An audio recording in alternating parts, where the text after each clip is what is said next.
Welcome, folks, to the Fairfax Town Council regular meeting. We're starting at 7 o'clock. We've had technical difficulties with the Wi-Fi down. It's Wednesday, August 7th, 2024. We are in the Fairfax Women's Club, 46 Park Road, Fairfax, California. And we did have a special meeting in closed session at 5:20 in the Fairfax Community Center, 16 Park Road. And we are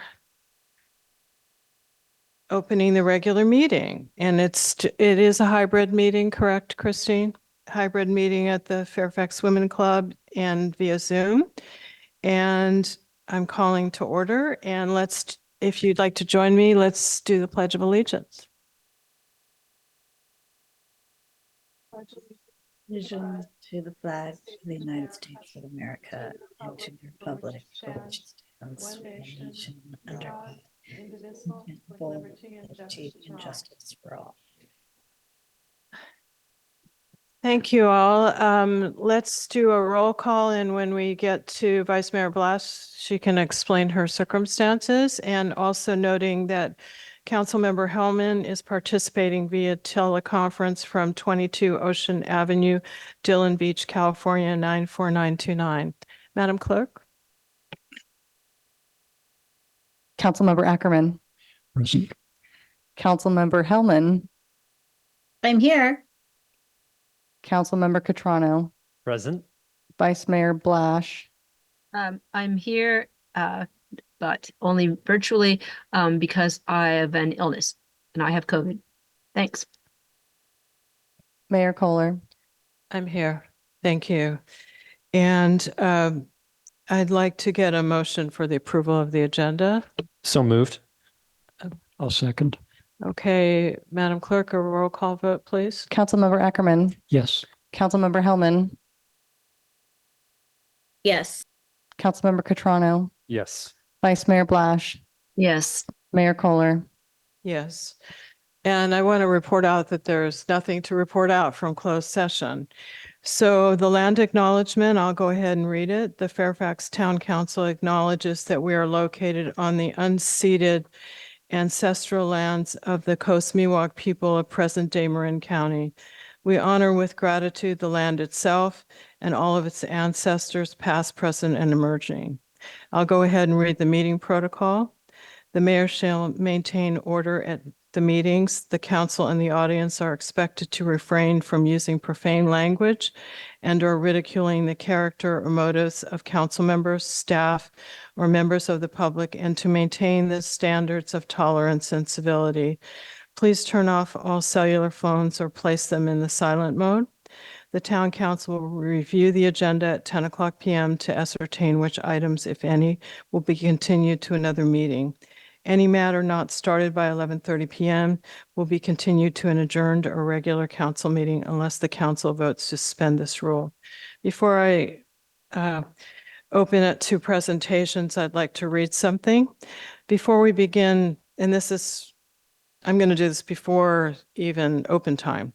Before we begin comments tonight, I would like to say that I would appreciate if speakers would refrain from using profanity and or disparaging people based upon race, religion, orientation, or country of origin.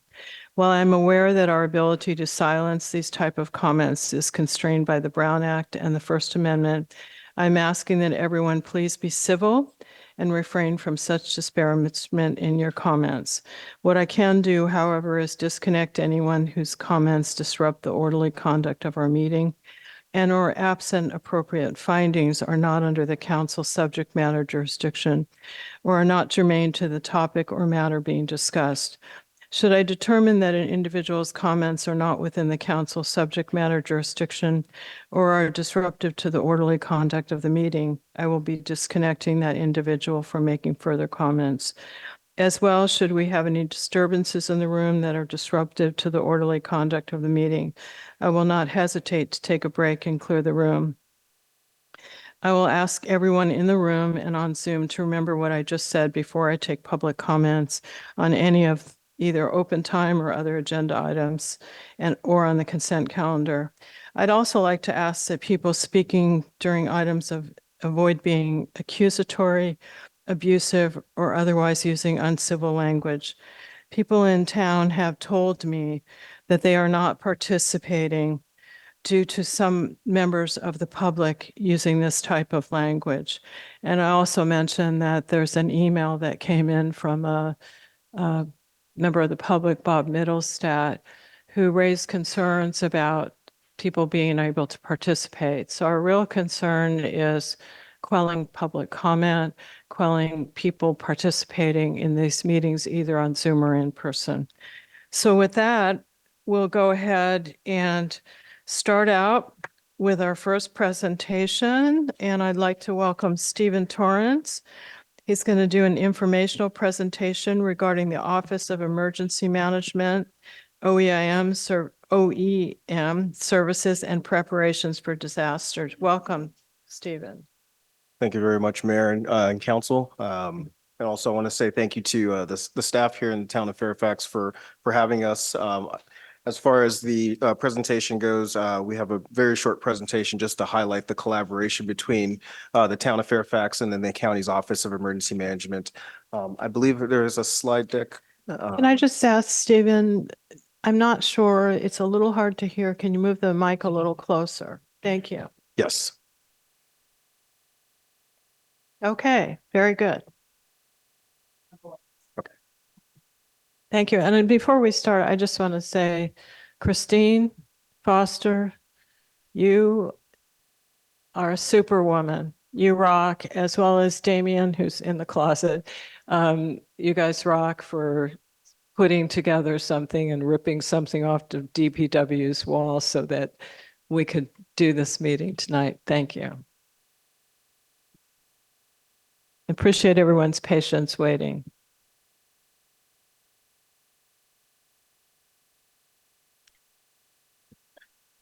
Again, thank you very much for having me.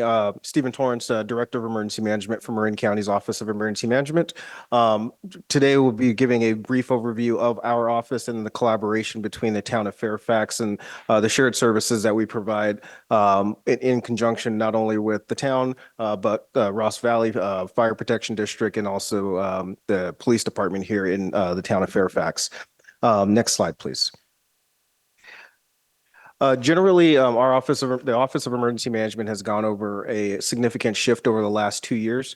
And with that, some of the things that we typically do, I just want to highlight briefly for the council and then the members of the audience. We oversee the alert and warning program for the county of Marin, most commonly Alert Marin. We do evacuation support, disaster sheltering, emergency operations. That includes the planning that goes along with that in collaboration with all the cities, towns, and special districts. And then as far as coordination, we work hand in hand with almost every single agency, nonprofit organizations, and other counties to make sure that we can provide a high level of service to the members of the Marin County community. In addition to that, some of the things behind the scenes that help support these missions are our Homeland Security grant programs that mostly align with our cybersecurity and Homeland Security threats that we work with. But also the better side of this is the preparedness and resilience, which I'll speak to in a second. Next slide, please. Historically, our office has been 4 people, but with the changes in our office, I like to highlight the 10 people that are now within our office, but it's not necessarily just to say that we have more staff, but it's also to let people know that we have staff to support every single jurisdiction here in the county. And it's not just the coordinators here, but we also have bilingual public information officers, grants assistants that can help with disaster mitigation and disaster response. And then we also have our technical support that helps some of the services such as our alert and warning platform that are used by our local agencies as well. And so next slide. And so we do have a number of missions, and I will briefly highlight what those missions are. Most of them that are public facing, you will see that they are generally branded so every jurisdiction can take these materials, take these programs, and share with their communities. And with that, we have the Ready Marin program and the Alert Marin program, which are county-wide programs One, with the Ready Marin program is to make sure that we can do preparedness as a collective county together. And then our Alert Marin program is with the intent that we can build out unified alerting. So in the event that there is a mass notification that needs to be sent out, we can expedite that to get to the residents of Fairfax, but also residents in and around the community as well. And with that, we approach this with an equity-driven mindset where we want to make sure that we are sending out emergency alerts in every language that we can. Right now, we are aiming for English, Spanish, and Vietnamese. And then with that, trying to build upon the culturally competent lens of understanding how we can make those alerts better by individually looking at words such as evacuation and what does that mean in certain languages to make sure that when no matter what language you speak, when you read that message, you understand what that means. In addition, we also partner with our law enforcement and fire agencies on community engagement and evacuation drills. Next slide, please. Regarding our readiness mission, and this is how we prepare our organizations to respond. We do collective training with all of the operational area partners, which for us, that means the cities, towns, and special districts. And we host many of those, whether they are at the Emergency Operations Center at the county, or we have the ability to take those on the road, which are free of charge to all of our operational area partners. We work with each agency to do full-scale exercises and tabletops. And with that, we've also assigned a dedicated coordinator to the town of Fairfax to assist with anything that the city needs, or excuse me, the town needs, in order to make sure that operations plans, mitigation plans are in alignment with the surrounding towns and the counties as well. Next slide, please. I am happy to share, I believe, this was taken up just a couple of weeks back, but just approved by FEMA on August 16th, or excuse me, I think, yes, August 16th. So July 16th, sorry about that. The local hazard mitigation plan for the town of Fairfax. And I do want to say congratulations to the staff and the members of the council for that. This was a document that is in collaboration with 16 jurisdictions within Marin County, where we went through and collectively identified hazards, did an assessment, and proposed a series of projects. With that, I'd like to say congratulations because this was one of the most grueling processes with FEMA because there was new guidance, and the staff that from your organizations allowed for us to have some of the first multi-jurisdictional plans in the United States. And so with that, having an annex that's dedicated to the town of Fairfax is one of the many missions that we do within the mitigation space. But with that, that allows for you to have access to federal and state funding for these projects that were identified. But it also ensures that we can harden and protect the residents of Fairfax in a more concerted way, and then also making sure that we have informed assessments that are being done in that space. Next slide, please. In regards to response, that is mostly what people are familiar with us for. It is a all hazards response framework where we go through and we collectively respond, bringing in resources from outside of the county, outside of the state in the need for major incidents. And we also make sure that the Emergency Operations Center at the county's facility is available to the town of Fairfax and supporting agencies. With that, within that mission, we make sure that things such as disaster logistics are ready to go for for the residents. Alert Marin notifications are always ready to be launched in within minutes. And then with that, we also can support with grants and federal funding as available during local emergencies. Next slide, please. Within the recovery mission, this is the one of the most extended circumstances, but we want to make sure that it does work for the residents. So with that, we collectively work to make sure the initial damage estimates are done with collaboration from local public works agencies, that family assistance centers, local assistance centers where resources can be identified are available quickly.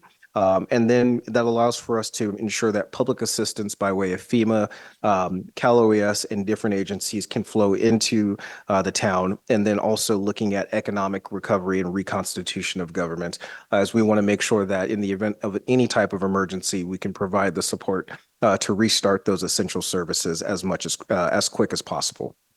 Next slide, please. So in short, in the coordination with the town of Fairfax, I like to say that a lot of these services and supports that are put together are shared amongst every single jurisdiction. And so with that, having access to the Alert Marin system, evacuation points, joint disaster sheltering, disaster recovery, all of these resources are in coordination with not only the county, but also we look to the town of Fairfax to provide guidance to us to see how we can inform our plans to make sure that they work for the citizens of the town. Next slide. And so one of the things that we have as a recommendation from our city and town partners is we've instituted an operational area duty officer program. And with that, we have a staff member that is on assignment 24/7, 365, who is tasked with, in the event that there is a call from your local law enforcement, your local fire department, that goes directly to that person. We can send out an emergency alert. And with that, from the moment that an alert is requested, we have committed to doing having an alert hit the residents within 10 minutes from that alert being confirmed. That way we can ensure that evacuations, any type of emergencies, are sent to the residents at the direction of local law and fire operations and also our public works leads. But that way we can also ensure that if there is anything that needs to get to the residents, we can support your agencies by getting that information to them quickly. Next slide, please. So in conclusion, I like to say that although the things that we do are always behind the scenes, we are preparing and also making sure that we are ready for the worst days. And with that, we understand that that is not something that is always at the top of mind, and that's always a good thing. But OEM's readiness is Fairfax's readiness, and we want to make sure that any of the services that we have are also something that the town can also provide feedback to us to make sure that they are working for the residents of Fairfax. There's many new systems that are coming online, and that's intended to meet the new normal, whether it's heat or whether there's wildfire smoke. We want to be able to provide those services to make sure that we can adjust to the new normal that is climate change and also some of the challenges that we are seeing with heat as well. And I like to end by saying, even if things are local, we are here to help. It might not raise to an emergency emergency operations center activation. But I know that our fire chiefs and our police chiefs, our public works directors here in the town of Fairfax, we are on call to be able to support even the smallest incidents. We are here to help, and we are here to support your team as well. And so with that, I do want to say thank you very much for the opportunity to briefly provide a presentation, but happy to answer any questions that you may have. Before we have questions, I just want to welcome Dan Mahoney, our Ross Valley Fire Department Fire Chief. Thank you for coming, Dan. And just also very quickly for Heather and Janet, have you informed folks that are coming up later soon, like Carl Summers and folks, that we are online now?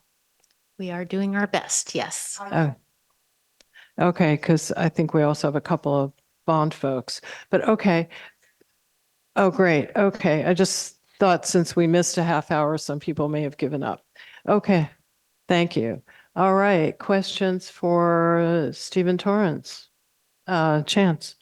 Thank you. Stephen, thanks for being here, and thanks for all your help on that local hazard mitigation plan, on the collaboration around Fairfax Bolinas Road, and the other projects that you've been able to work on with the town of Fairfax. I know it's been a huge lift and very helpful to have you all nested within Marin County Fire now too. It's been really great. One quick question I had, a couple years back, we, as the council, created the Emergency Preparedness Committee, and we're sort of banking on having an emergency preparedness coordinator that was housed within Ross Valley Fire Department that would interface between, NRGs and Firewise and all the different groups on the ground and then be able to carry that up to the regional stuff. And when you showed that org chart earlier, I noted that one of your 10 staff members at OEM was an emergency preparedness coordinator. And I was wondering what that role plays within your office and how you see that interfacing with the types of things that we're trying to do on the ground with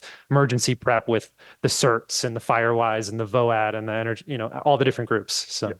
Yes, great question. So on the emergency preparedness front, that program is actually new. So we brought that position over from Southern Marin Fire because it was always a countywide position, but it was housed within Southern Marin just due to the staffing capacity that we had under our former structure with the sheriff's department.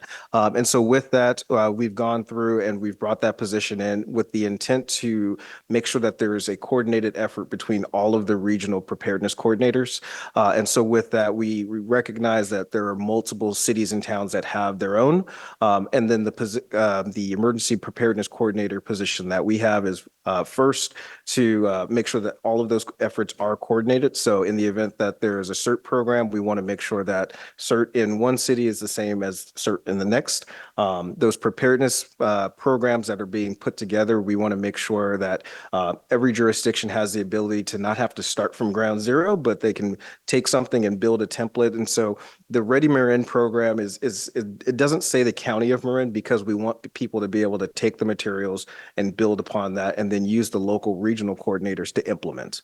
Of course, there's opportunities where jurisdictions may have things that are specific to, whether it's Fairfax or other towns within the Ross Valley.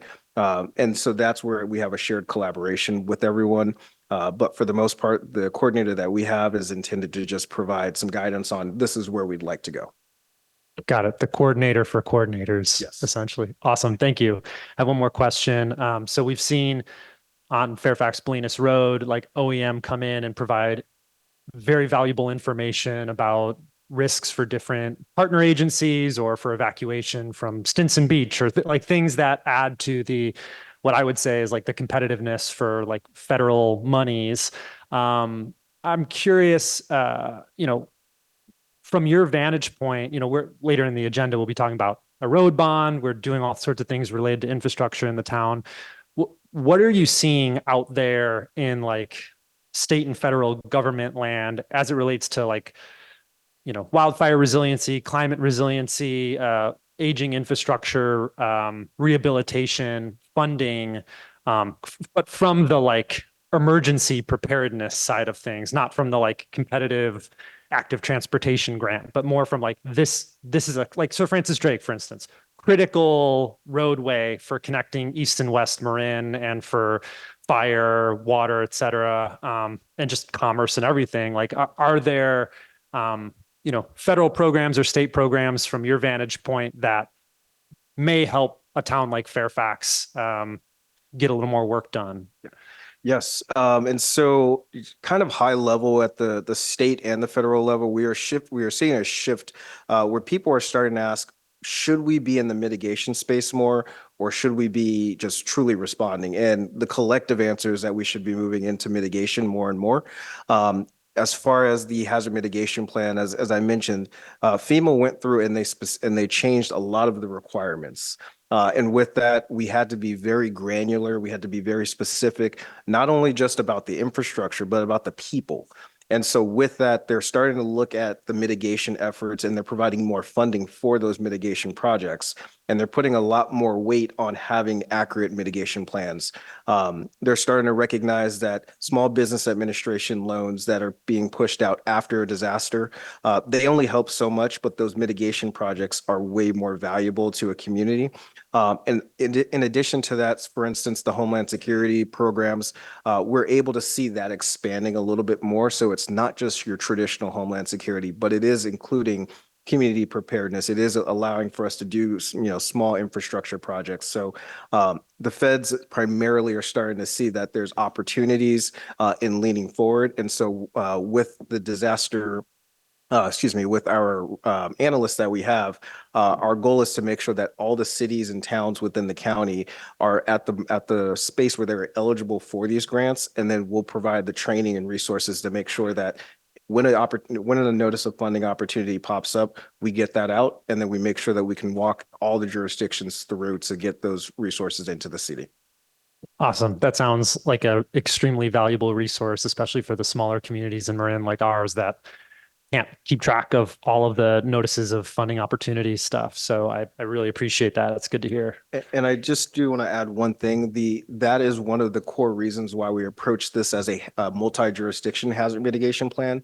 So we can show each jurisdiction has a very similar hazard. So in the event that we can go to FEMA and ask for a multi-jurisdictional grant, that's what we know that's what they want to see. And so we want to set the county and all the jurisdictions up to collectively go and submit a large grant opportunity to just make sure a road, whether it's Fairfax Bolinas Road, can get, mitigation funds all the way through instead of just one segment. Awesome. Music to my ears. Thank you, Steve. Okay, Councilmember Hellman has her hand up. Hi there. Thank you for being here. I have a couple questions. Do cooling centers fall under your purview? So right now we are working with the Health and Human Services. We're trying to figure out how best to do cooling centers. There is a lot of data right now that we see where depending on how cooling centers are set up, maybe one or two people go to them. And so we're trying to figure out a way to set these up the right way. Technically, they are under the Health and Human Services, but OEM has a very strong support with them to make sure that they are done the right way. Okay. Thank you. So is there any changes or is there analysis happening right now? Is there anything on the horizon we can look for? As far as we are currently working with the Deputy Public Health Officer at the county to get some data. And so with that, we are looking primarily at heat risk and doing some heat risk modeling. So with the heat risk modeling, we're getting more information from our hospitals to figure out when do people actually go to the hospital during a heat event. And is that is that a red day for the National Heat Risk Model, or is that an orange day? And so in the event that cooling centers are needed, we want to make sure that we have the data that shows this is the threshold that, cities, towns, special districts should start acting to serve the community. So we can have that metric to build off. Great. Thank you. And then I have two more questions. One is related to alerts. So what is the number enrolled today and what is considered best in class? I'm curious about outreach efforts to ensure older adults are opted in. Yes. And so I do have some data. So March of this year, we did our first countywide Alert Marin test. The easy answer was we wanted to get more people in, but we did a lot of data mining behind that. Happy to say that I know it's not the best, but Fairfax has the third highest opt-in rate in the county as far as cities and towns, with approximately 47% of the adult population opted into the Alert Marin program. With that, we do know that there's areas for improvement. No city is above 51%, so although third, very close.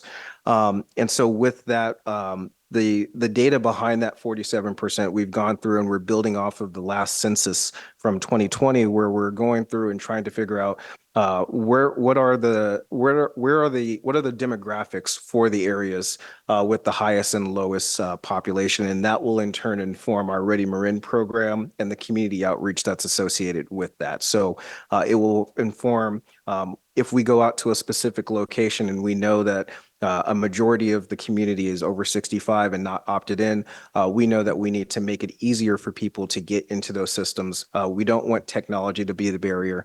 And same with our non-English speaking populations as well. So I am happy to say that we have the data to build off. We are just getting into the space where that data just got released within our office. We're doing some refining. But at this point, 47% for the town of Fairfax. Thank you. And my final question is, during the pandemic, several community leaders, including myself and Councilmember Cutrano, stood up a coronavirus task force for the town. And we did a number of things, and a number of programs, but one of the things that has stuck with me is how it was revealed how many vulnerable adults we have in the community. And, we were developing our own list. And I'm just curious from your standpoint, what should we be doing in terms of having a list? Does the county have a list? What programs or processes are in place to make sure we know where the most vulnerable community members are? Yeah, that is a challenge for us as well. We are legally limited on what type of list we can build out. So we do lean on other agencies, our public utility agencies, to collect any kind of data that is available to us. And so primarily during power outages, we do reach out to PG&E to see if they have data that we can reach out and see if there's underserved or vulnerable communities in those spaces. But in addition to that, we will work with our Health and Human Services Department to see if they have any specific lists, whether it's in-home support services, if they know that there's people that use either free or reduced income services through their social services department, and we'll kind of build a list based off of that. In addition to that, any in-home support care facilities, so if there's individuals that are homebound and they have a list, we will also use that to get more information. But unfortunately, a broad list that is defined, we don't have the legal means to collect that. And then also there's also some gaps where people do not want to self-identify, primarily with us at the county level. They'll be more inclined to reach out to their local towns just due to the trust that is built. Okay, you. I have a couple of questions. Just following on a little bit of what Councilmember Hellman said. So just working through our safety plan as part of our housing element, one of the things I had asked is we encourage people that are AFN to try to let the police department and the fire department know there are people that I'm not, people that are wheelchair bound that won't be able to get out. And so is there a way, and I understand the county is limited in creating lists, but maybe I'm asking our fire chief this, is there a way for us to reach out through the county to let folks know, please make your fire department and police department aware of vulnerable individuals, people that would have a hard time evacuating, for example, or even people who don't have cars. So, but I'm really thinking more about people with medical needs that really will not be able to. Is there a way to start educating people that at least you can let your local fire department and your local police department know if you're going to need help? Yeah, if Chief Mahoney, if you don't mind chiming in, I know at the county, in the event that people are homebound, have significant medical reasons for not being able to leave their home, a lot of the times we do know that that's opportunities to reach out to the local fire agencies to let them know and hopefully put that into what we call the CAD notes. So in the event that there's a response in that area, they can generally have that. That is the space where our office looks to the local police and fire agencies to provide guidance on what works best for them. As we know that we want to make sure that we're not, coming in and just saying that this is what we as the county would like, but making sure that it works for the town. I guess what I'm saying is I'm not asking the county to develop the lists or to tell the locals how to deal with it, but I think you guys have much more tremendous resources than our local responders do. And to do an educational campaign about informing police and fire if you are someone who believes you'll need help during an evacuation or a disaster. And then, Chief Mahoney, do you have any thoughts on this? Do you have some ideas of who those folks are, or could you accommodate a list of that nature of people saying, hey, I'm in a wheelchair? Yeah. How does that work? Yeah, so some of the challenges that we've come across in the past is when we get a list, it's difficult to update that list as people move, as older people, pass away, or maybe somebody's there to now help them evacuate. So having that list and keeping it current, we found is very difficult. There are some avenues we can go through, which is putting some information into what Stephen had mentioned, our computer aided dispatch.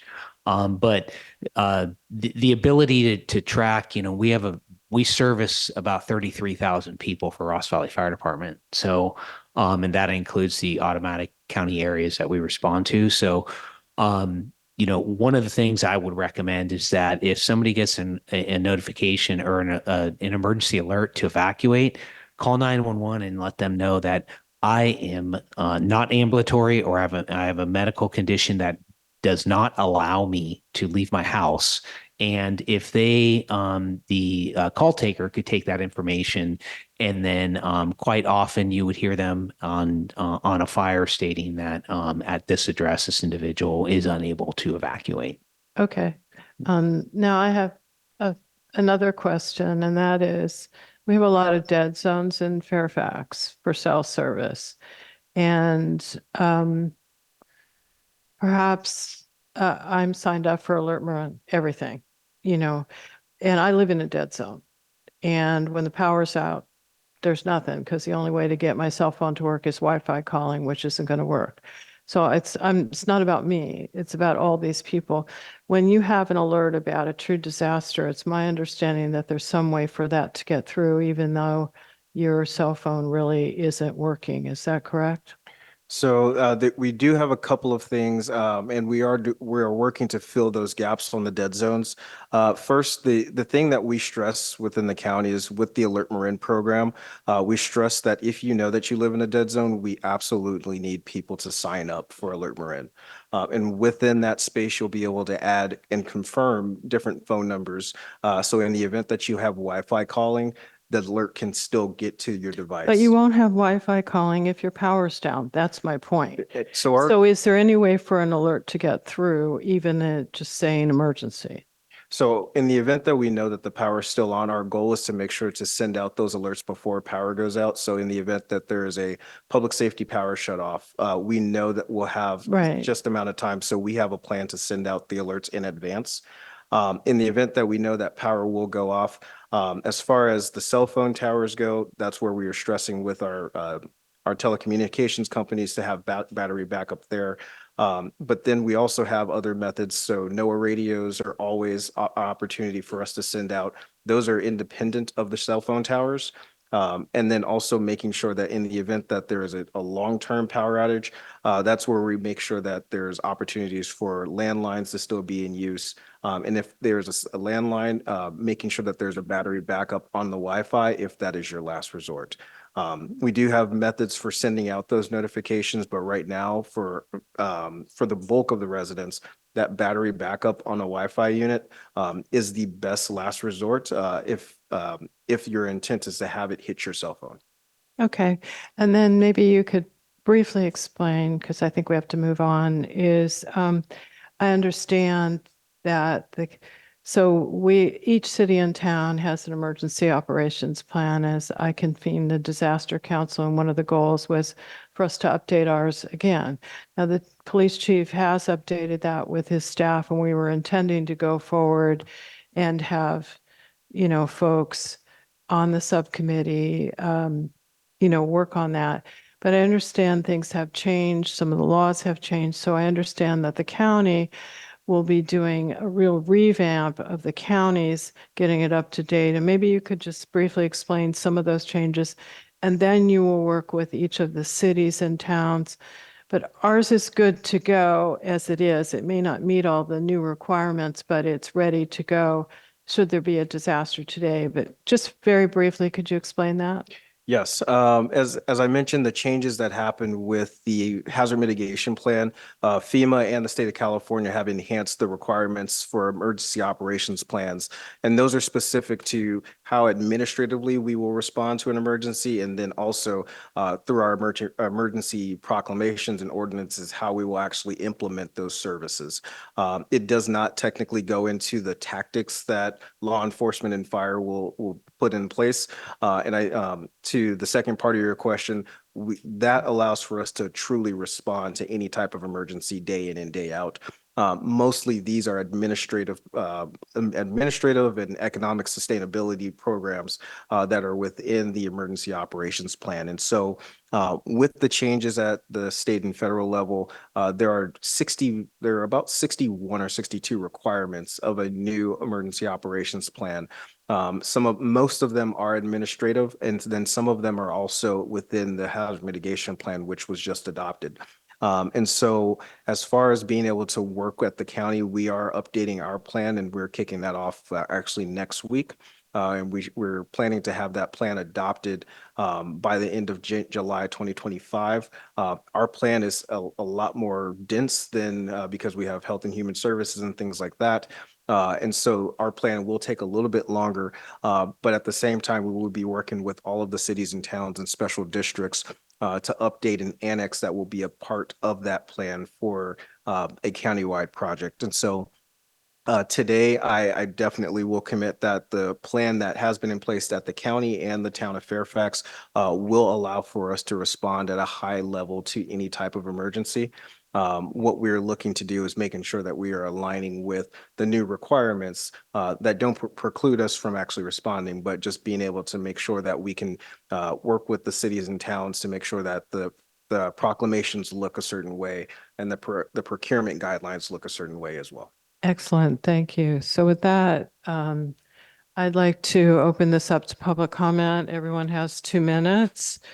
And Christine, if you could set the timer, please. First speaker, please. Hi, mic check, please, since I'm the first speaker. This is Todd Greenberg. I live in downtown Fairfax. Director Torrance, thank you for your report. Chief Mahoney, thank you for being here. 3 items that I'd like to review with you.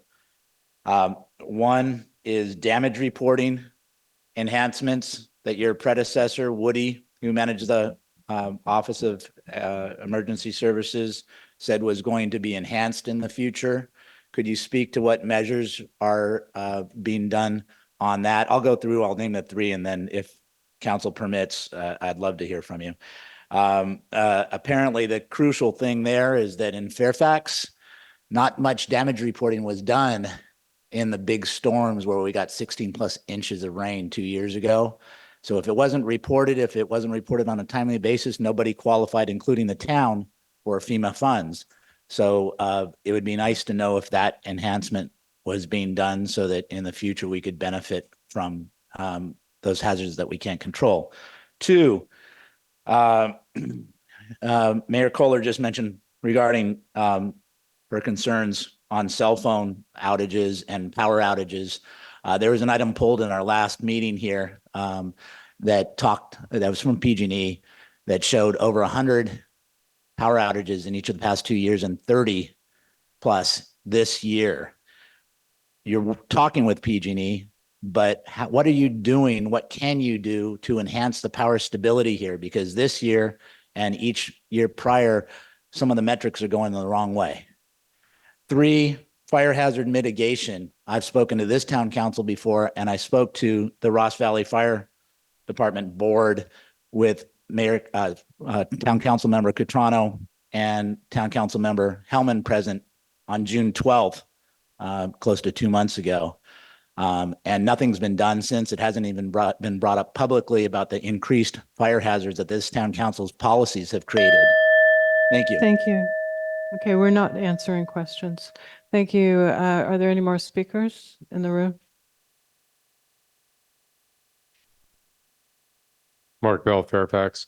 I know that the arena numbers percentage-wise are pretty drastic. I know in Fairfax, the arena numbers would represent somewhere around a 15% increase in population and probably about a 15% increase in cars. So are you doing any modeling as far as evacuation routes for the future? So Mark, we're not answering questions. Okay, well, maybe I'll come back and give another report and that'll be included. Thank you. Next speaker, please.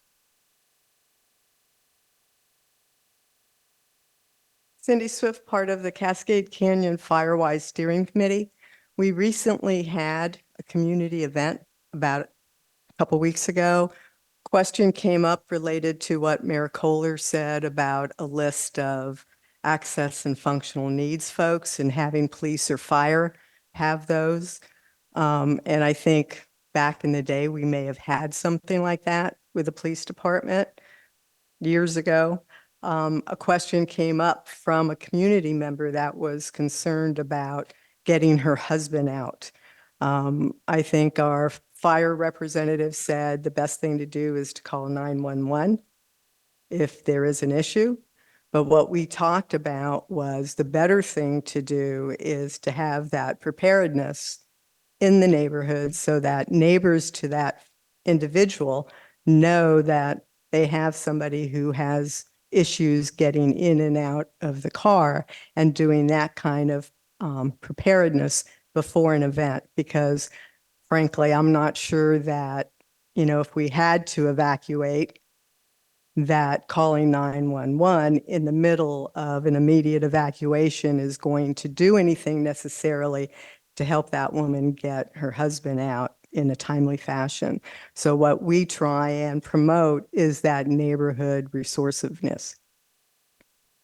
Thank you. Good point. Next speaker, please. Hello, council. I would actually suggest, and I understand why the fire department, police department does not want to maintain a database like this, because should it not be current, there's a liability. I don't think it's unreasonable for the town of Fairfax to have an interactive page that people with a disability or an access disability to get out could currently update their information on a town page. And that way that'd be readily available to the fire and police anytime they need to look at a block or an area. But those people could also, if they have like a constant contact and they're updating it themselves, the page could generate like a response every 2 months and just say, please advise if your address is still current. Please advise if you still, are in a hip cast and you can't move. Please advise if your neighbor to the right is still there and they're the ones that will help you. And this way they could maintain it, avoid the liability. The town could actually have a public outreach, which would be a nice thing, maybe set an example. And it takes the liability off our departments where they would have to maintain a database to show that it's current. Thank you. Any other speakers on Zoom? There are no speakers on Zoom. Okay, bringing it back. Well, I want to thank you, Mr. Torrance, for being here. Appreciate all your efforts. And thank you, Fire Chief Mahoney. I don't think you're staying for other things, are you? Oh, okay. So, well, thank you. If you want to stay, you're welcome to stay with us. Thank you very much. All right, we'll move on. And just for folks who asked, Marin Wildfire Prevention Authority is doing all the work on evacuation route modeling. Okay, moving on to the next, and I believe we have Lauren Umbertus, our Public Works Director, who's coming in on Zoom. There he is. Thank you for joining us. Sure, of course. And we're basically going to have an update on where we are on stormwater projects and the ARPA funding. So, Lauren, I believe you're on, and do you have a presentation? Thank you, Madam Mayor. Thanks for letting me come before. I don't have a presentation. I just have the staff report. I can go over some details of what's included in there. And if there's any questions, I can answer those. So if you're ready, Okay, that's good. Jump into it. Okay. So to start off, thank you for having me. I'm sorry I can't be there in person. I am out of the state right now, but I did want to take this opportunity to update the council as well as the community on some of the activities that the Department of Public Works is working on. And tonight specifically, I wanted to talk about some of the projects that we have considered as eligible and what we plan on using to use some of the ARPA funding that the town of Fairfax was lucky enough to receive in 2022. So to give a little bit of background, the ARPA is the American Rescue Plan Act. It was, I believe, passed in 2021. And the town of Fairfax in 2022 received approximately $1.8 million for that, from that act. The ARPA Act, the ARPA fund, was put into place in order to help communities deal with some of the repercussions of COVID. And the uses of the funds were pretty broadly outlined as to how they could be used. Some could be used for, helping with housing or dealing with extra costs associated with COVID, and other parts of ARPA were allowed to be used on improving infrastructure that helps the community build resilience, maintain safety for its community and its members. And so the town of Fairfax chose to allocate the most of those funds towards improving the stormwater infrastructure to improve the quality of life for people in Fairfax. So there are a couple of different rules about the funds. One is that they need to be obligated by December 31st, 2024, and they need to be spent by December 31st, 2026. Currently, the town has 3 projects that we've identified as ones that would be good to spend this money on, and that would help the community in ways that haven't been addressed in a long time. So I wanted to go over real quickly what those 3 are, and then I can answer some additional questions. So the first project is it's an identification of what our stormwater infrastructure actually is comprised of. Our maps, in many cases, are very old. They haven't been updated as new facilities like manholes or drain inlets or pipes get replaced. And so we did already one phase, which is going out using Google Maps and using other technology to try to identify storm drainage inlets and other types of facilities. What we learned is that we were able to find 341 assets. That would be manholes or drainage inlets, things that you could see kind of from the surface. And what we found is that we found 109 additional assets that weren't included in our previous GIS database. The second phase of that, which is what we're still looking into, we're negotiating a contract with that vendor, is that we want to do phase 2. And that's a little bit more field-based. You actually have somebody going out there, they're pulling out the lids, they're pulling up the grates, they're measuring the depth of those inverts, they're trying to make a determination of what type of pipe leaves that asset, and if at all possible, try to get a condition assessment by taking a look at what that pipe looks like as far as you can tell.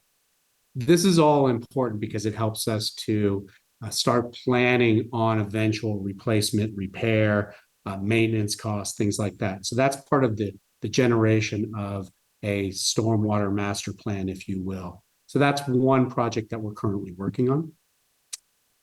The second project is Sir Francis Drake and Kent Avenue flooding issues.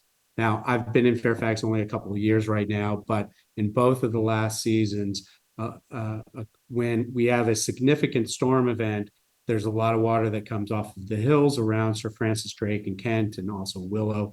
That water comes down, and due to a lack of some storm drainage inlets around that area on the Fairfax side, we tend to get overwhelmed in those intersections. So we've asked a designer to come take a look, see what's happening there, and provide us with some information and some design to try to help improve that situation. What we learned on that particular project is that we don't have inlets on Kent Avenue. So what tends to happen is if the intersection of Sir Francis Drake and Kent gets overwhelmed, the water tends to flow down and hit other storm drain inlets further down Kent and at Bell Avenue. And so we're trying to address that issue. One of the things that we learned was that from a storm drainage inlet at the base of Kent and Bell, the size of the pipe that comes from Sir Francis Drake down to Bell is one size, and then it actually constricts as it goes across the intersection there, and then it ties into another pipe that then increases in size. So one of the things that we're looking at is making sure that all the pipes are the same size, making sure that we have a couple of inlets so that if the intersection gets overwhelmed, we have a little bit more that water into the pipe.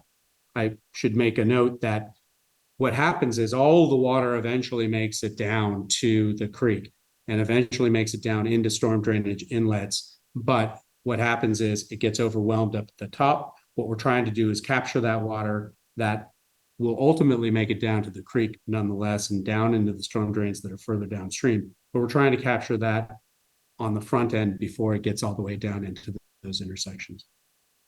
The third project that we're looking at is Park Road. And if you've been around for a little while, you've probably noticed that a lot of water comes down off of Frustuck. And what it does is it tends to blow past that intersection. It leaves a lot of dirt and sediment, and it leaves a lot of mess that the Department of Public Works and other people have to come in and clean up. What we're trying to do now is to capture that water that's coming off of Frustuck, put it into a pipe underground, run it down along Park Road towards Perry Park, and make a turn into School Street, where there's some existing storm drainage inlets, and then we can take that water, put it into the creek. What that will do is it will help to remove a lot of that surface water that stays in the gutters, that creates a lot of problems for the asphalt, creates a lot of issues about cleaning it up after the storm. So we're trying to do that, and so we're looking at that project. The last two projects that I mentioned, both of those are at about 90-95% completion in terms of drawings and specifications. So we should be out to bid in the next few weeks, 4 to 6 weeks from this time. And then we should be able to obligate all of those funds prior to the deadline of December 31st, 2024. We'll most likely do most of the construction after the winter that comes this year. So we'll be able to spend all that money before that 2026 deadline. So the other things that we're asking, that I've asked designers to do, is take a look at Fairfax.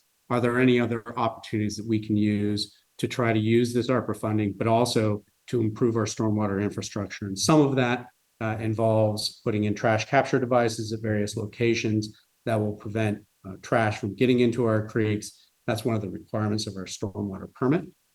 So I've asked them to do that. So we'll try to make sure that we spend all that money.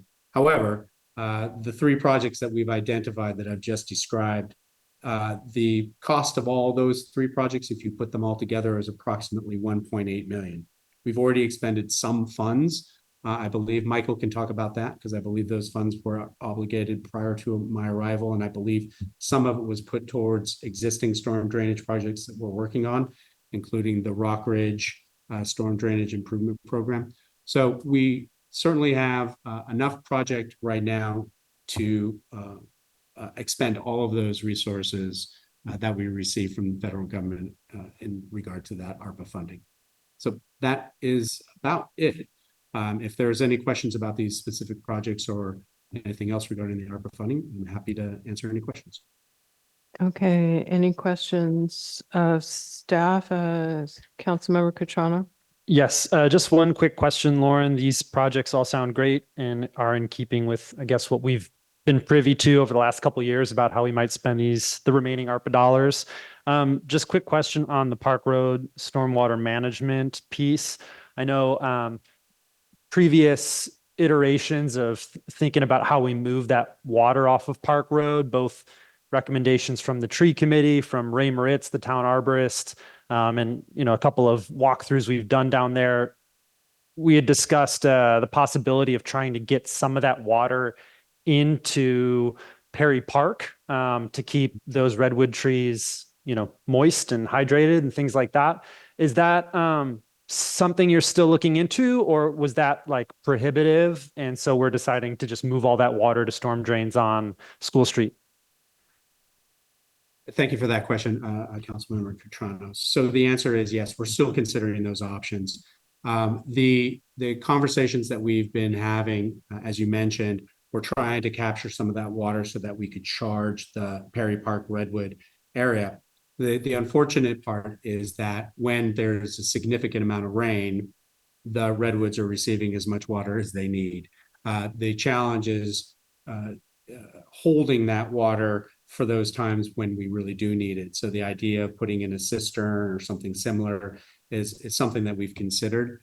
What we're looking at, I think now, just because it follows along stormwater permit, and some of the things that we want to do is bioretention so that we can treat that water before it makes it into the creek. So we're reducing some of that negative sediment that might be overwhelming the creek with turbidity and things like that. Additionally, because we are close to the business district, if you will, of Bolinas and Park Road, where Town Hall, 7-Eleven, and the businesses down there, we're also considering some trash capture. So there definitely will be some water treatment in there. And I will let you know that, and everyone else in the community, that we've involved our local consulting arborist, Ray Moritz, in this discussion. We've been including RDG, which is a environmental design group. They've been involved in all the discussions of what we're trying to do. And in fact, we're also trying to make sure that what we try to do with this project is in line with some of the things that we've presented to the council previously about trying to help with flood drainage along Fairfax Creek, including creating a artificial floodplain, if you will, and armoring up those hillsides to prevent further erosion. So in short, the answer is yes, we're trying to figure out the best way of using that stormwater rather than just directly dumping it into the creek without doing anything to it or taking advantage of that opportunity. Great. Thank you. Vice Mayor Blash has her hand up. Yeah, that was one of the questions I had. So thank you. And thank you for all the work that you've done on this. This is pretty exciting. I had noticed that repaving Park Road after the major repairs were made was part of, I think, this budget. So I'm just wondering if that sort of may, although we never know considering how construction costs are going up, alleviate some of the pressure on our 5-year plan, because it will be covered by this particular budget. Right. That's a great question too. And it's and thanks for paying attention to all the different things that I've been presenting to you. So in fact, we had Park Road listed as one of our road improvement projects in year 3. And that was something because we understand that Park Road is really important to the community. It's important to the Perry Park, town services, council meetings, things like that. So we had already identified that as a project that we wanted to do simply as paving. This is an opportunity to take advantage of some of these funds and also do some subsurface work, improve all of that storm drainage work. And as a result of any time you dig up anything in the road, you have to repave it. You have to fix the road on top of it. So, if we're, successful in moving this project forward, which I think we are, I think it's a very straightforward project. We can take advantage of the available ARPA funding. And then when we get to year 3, if we have decided to take the ARPA funding and put it towards the improvement of all of Park Road, that frees up the money that the council had allocated, if you will, to that year 3. So if we use the funds now, obligate them by December of 2024, do the construction in 2025. When we get to 2026, which I believe is year 3 of our road improvement project, if we've used those funds, we can take those funds that we were previously going to put towards Park Road and either put them to more roads in Fairfax, or we can choose to find some other storm drainage projects as well. That will be up to the council in subsequent budgets, but that's how we're kind of working it right now, is take advantage of the money that we have in the bank, try to get that obligated, try to do that construction, and then see what happens in year 3. Thank you. Thank you. Any other questions of staff? Because I like to go out to the public. Okay. Wait a minute. Councilmember Ackerman, did you? No, okay. You had your hand near the button. Okay. First speaker, please. No, he doesn't. Thank you, Council. Couple things. First thing I want to speak to is the capacity of Kent. So Lauren correctly made a statement that there's different size pipes. One of the reasons there's different size pipes, because I cited a CEQA regulation that they could not just replace the Pastori pipe and increase the capacity without a stream bed alteration permit when it exits through actually my recorded improvement, the bridge into the creek. So if we do this serially to bypass that restriction, you have a problem. I would also like to explain, since Lauren brought up, which is really a good thing to really think about, how we have misdesigned our creek drainage system. So what we've all done is we've taken all this water and we try to throw it in a creek as fast as we can. That increased velocity is why we have the increases of turbidity that kills our fish, and it makes the deposition further down a creek. And we know this by how we play with water ourselves. When you take a hose, you just put it down or you spill your wine, it's going to meander down your driveway. If you put your thumb on it and you increase the velocity, it carries what's called the sediment load. So that little bit of water with the increased velocity can carry material much greater than the size of the water. So what we really want to do is to use our streets as very shallow, short-term retention basins and restrict the water going into the creek, because mechanically we can hold it at different elevations so it slowly dissipates down, instead of just like if you have a big basin, dumping it real fast, so you're dumping it on your lower creek neighbors. And so this has been discussed many times that, again, our roads can be short-term retention basins. It can slow down the water by restricting how fast it goes through the creek. And by restricting the velocity of the water, we won't have all this erosion from all the hard facing. Thank you. Thank you.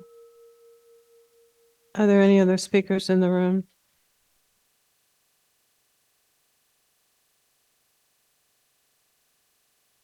Congratulations on getting those funds. I hope they can be wisely spent. Lauren and I have spoken previously, and it's well known that most public works managers and project managers, capital improvement project managers, seek to notify other utilities about potential cost savings and to prevent the town and other utilities from having to dig up streets multiple times and do repetitive work. So there could be cost savings if there were notices sent out related to these storm drains. There could be an identification of a study of how many storm drains are needed in the downtown area, i.e., how many are needed on Bolinas Road where it is flooded before. And could that notice be provided to MMWD, who is going to be ripping up the street in the future? I'd like to see that happen. I'd like that to be publicly articulated. The other question that Lauren may have touched on is, can some of this, if it is planned, be banked? Can it be set aside in an escrow account, or must it be spent by a certain date? Thank you. Thank you. Next speaker, please.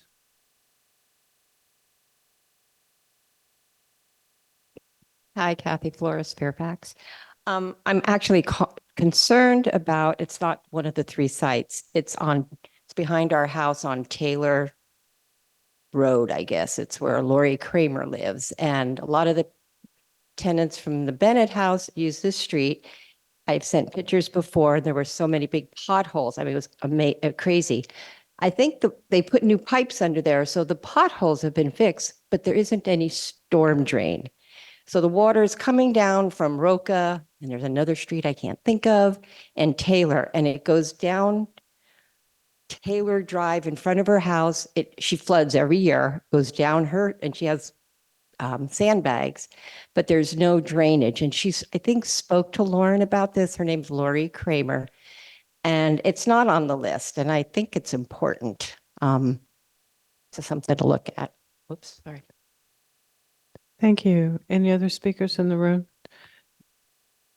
Okay, do we have speakers on Zoom? There is one speaker on Zoom. Okay. Lori Kramer, you are unmuted. Oh, she just put her hand down. Okay, Her hand's back up. Okay, Lori, stay there for a second. I'm going to unmute you. Okay, you're unmuted. Okay, can you hear me? Yep. yes. All right, so yes, this is Lori Kramer at 19 Taylor Drive. Just wanting to have you reconsider looking at adding a storm drain on Taylor Drive. I live at 19 Taylor Drive, and all of the runoff from Roca, Geary, and Taylor meet at my house. there are no storm drains there. And they all meet at my house and they flood the street and potentially flood my driveway every year. And the closest storm drain is Sir Francis Drake. So all the water from I'm trying to think of Fairfax Heights basically meets at my driveway. And so I have a permanent supply of 50 sandbags, storm drains, or sorry, storm gates that I put up every year. And yes, the paving helped, I think, so that the water may not pool like it has for several years in potholes. But I think we really need to add a storm drain and consider along the pathway near my house. I don't know the perfect location, but 19 Taylor Drive makes sense for where Roca and Taylor meet. And then there's probably a benefit of having one at Roca, or I'm sorry, Geary, where it meets Taylor. So please take a look at that when considering adding storm drains. Thank you. Thank you. Any other speakers on Zoom? There are no more speakers on Zoom. Just Lauren, I know you got a lot on your plate, but maybe the contractors that's identifying assets, you can take a look at that area on Taylor Drive, please. Sure. And Mayor Kohler, thank you for this opportunity to talk about that. That section of roadway is actually on our 5-year plan. As has been pointed out, there isn't any underground storm drainage in that location. So what we will have to look at is probably more about geometry. That's probably the easiest thing, to do, but we can certainly take a look at that and see what we can do when we get closer to that project.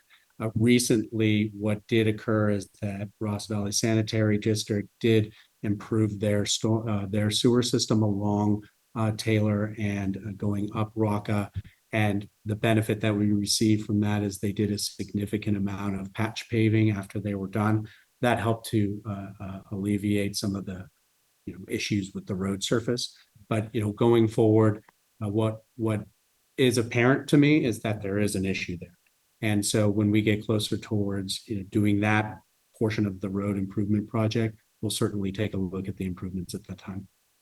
Thank you. Councilmember Catrano, did you have something? Yeah, I just definitely wanted to plus one that recommendation to take another look there. I didn't know the proximity just offhand between 19 Taylor Drive and some of the other Klaus work that you had previously scoped out, Lauren, that we ultimately, opted not to do as part of the bid package that we had last year for repaving that went to Scenic and Porteous. But if that's still coming back to us at some point, and if there are ways to tag on some of these additional projects, maybe that makes sense to just rescope that project.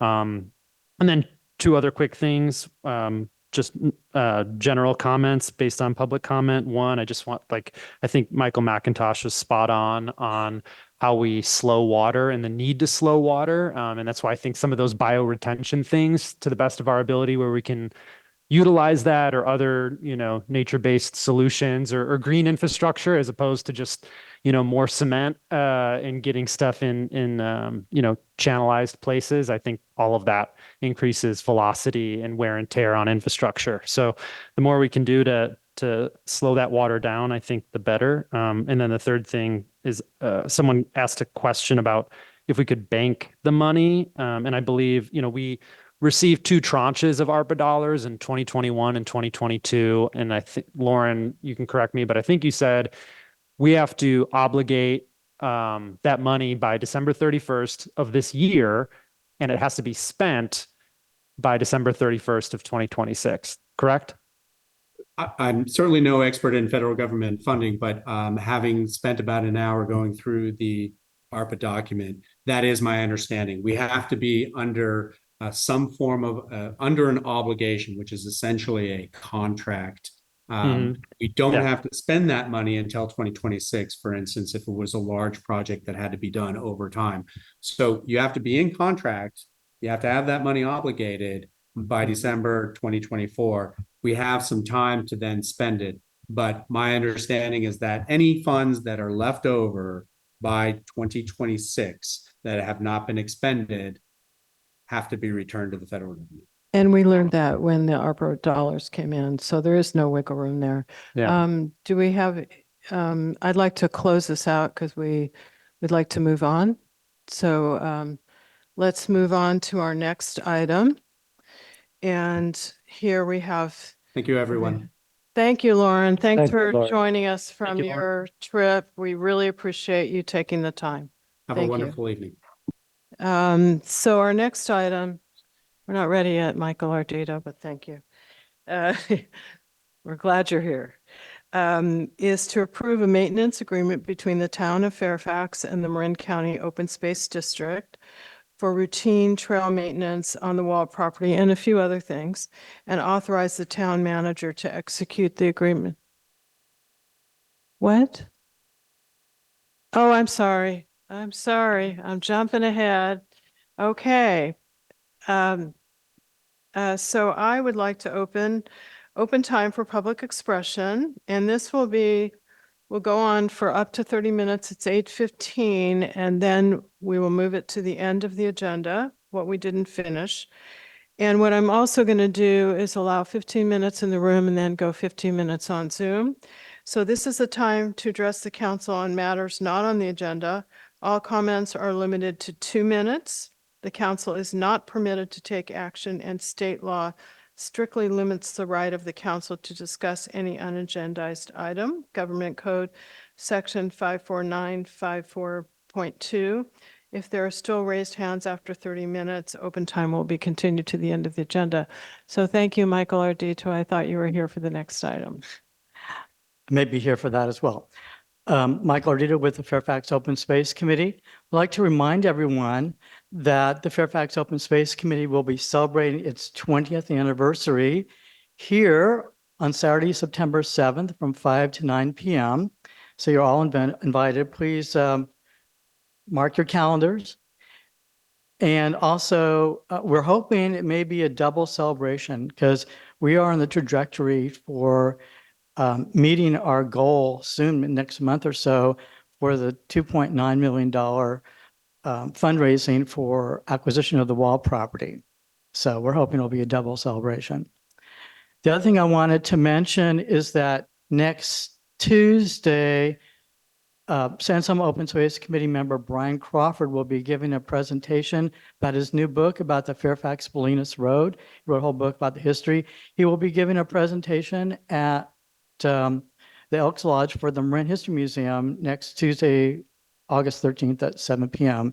It's a cost of $10, but it might be well worth attending. So just want everyone to be aware of that event as well. Thank you. Thank you, Michael. Next speaker, anyone for open time?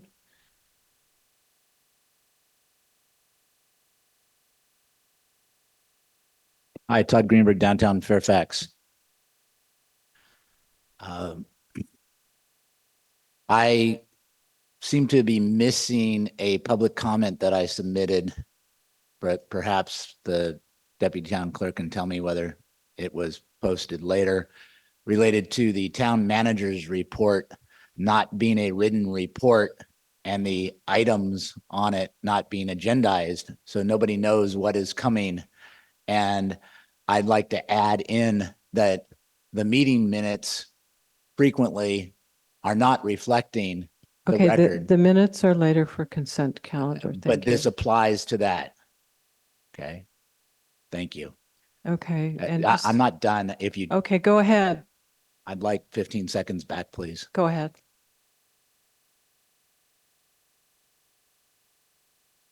Okay, don't go ahead. You're done. I'm waiting, and I'd like you to think about what I said. Use this time to think about what I've said so far. Todd, Please. go I have on. 2 minutes. Or we're done. I have another minute. Go ahead. You threw me off. I'd like you to gather your thoughts while I'm gathering my thoughts. We have 54 seconds. Maybe we can join each other in a prayer for Fairfax. Is that possible?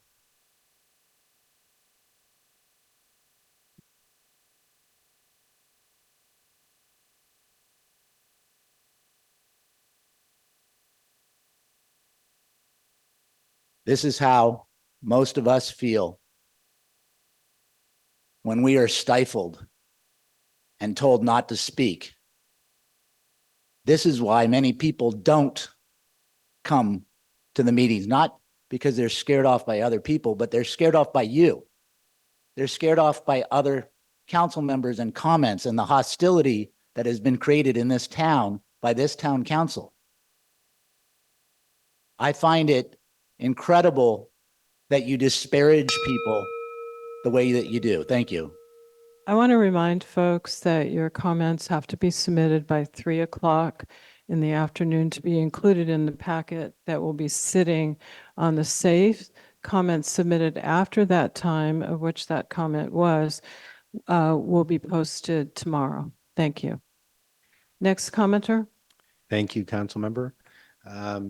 Actually, I too, over the years and recently on a different one, which I actually sent you a letter and I tried to be very polite, that comments that were received to even change a decision by this council were not included in the packet, not in the prior to 3 o'clock, not on after 3 o'clock. It is actually received by the council on the 4th, the day before. So that would have been August 4th. Excuse me, this is August. So I guess July 4th or June 4th. I'm sorry now, but it was for the just cause rent control that was improperly sent off by somebody without the authority. But was really disappointing was to see that the council could not include that into the public packet so you could see that. That was sent to you guys by Philip Slavery, who is not part of that group. And so you still made a decision on it improperly, but I don't fault you for that because I assume you don't know that. But when you don't include it into the public disclosure, yet you make a ruling based on something that you refer to, that's really disappointing as to the transparency and integrity of the council. Thank you. Thank you. Next speaker, please.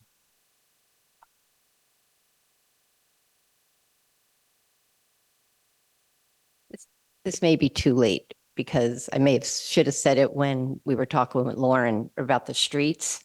I don't know if I could say it now. So I live on Claus Drive, Claus Circle, and we've lived there for 32 years and it not once has been repaved. Not once.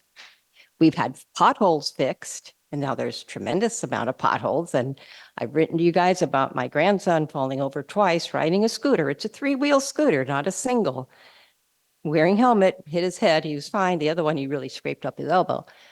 And I think it's sad that we can't even have our kids go out and play. I'd have to go I don't know where I have to go to bring them. So if you could someone look into that. I mean, it's been 32 years we've lived there and it's never been repaved. Thank you. Thank you. Any other speakers in the room? Okay, are there speakers on Zoom? There's one speaker on Zoom. Kay, you are unmuted. Okay, hey everyone. Hey, let's try to change the tone. We are all community members. When you started off about Bob's email, I read it. When I first read it, I was really off put, and I just went back and I reread it again. And that is the definition and what we want to avoid. And let me say, I respect Bob.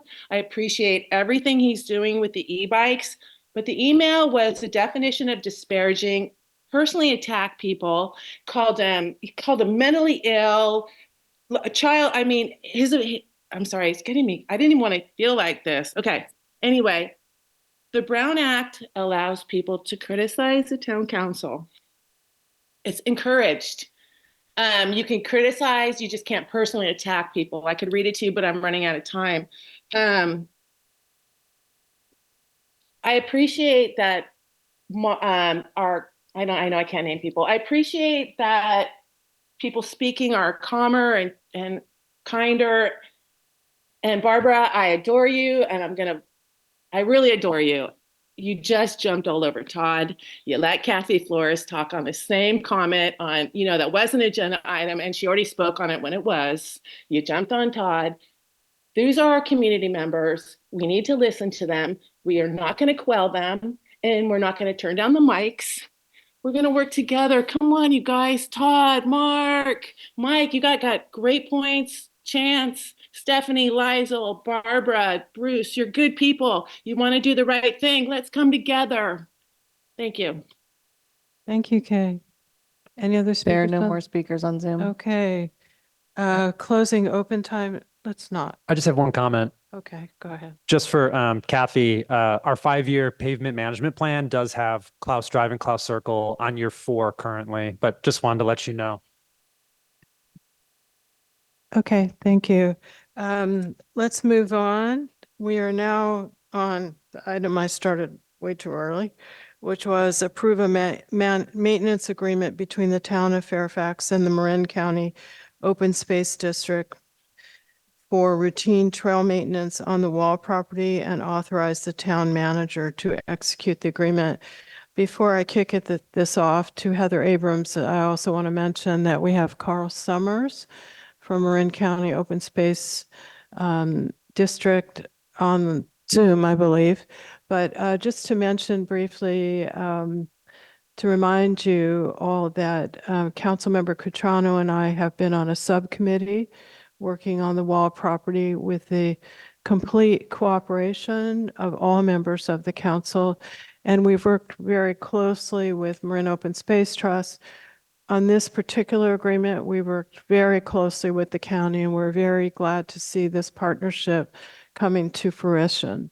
So with that, and I want to thank my partner, Councilmember Cutrano, the town, mostly everybody in town is excited about this, and we're almost there. Go ahead. Thank you, Mayor. I'm gonna show you a brief slideshow and Christine is gonna run it for me. So I'll let that come up for a second.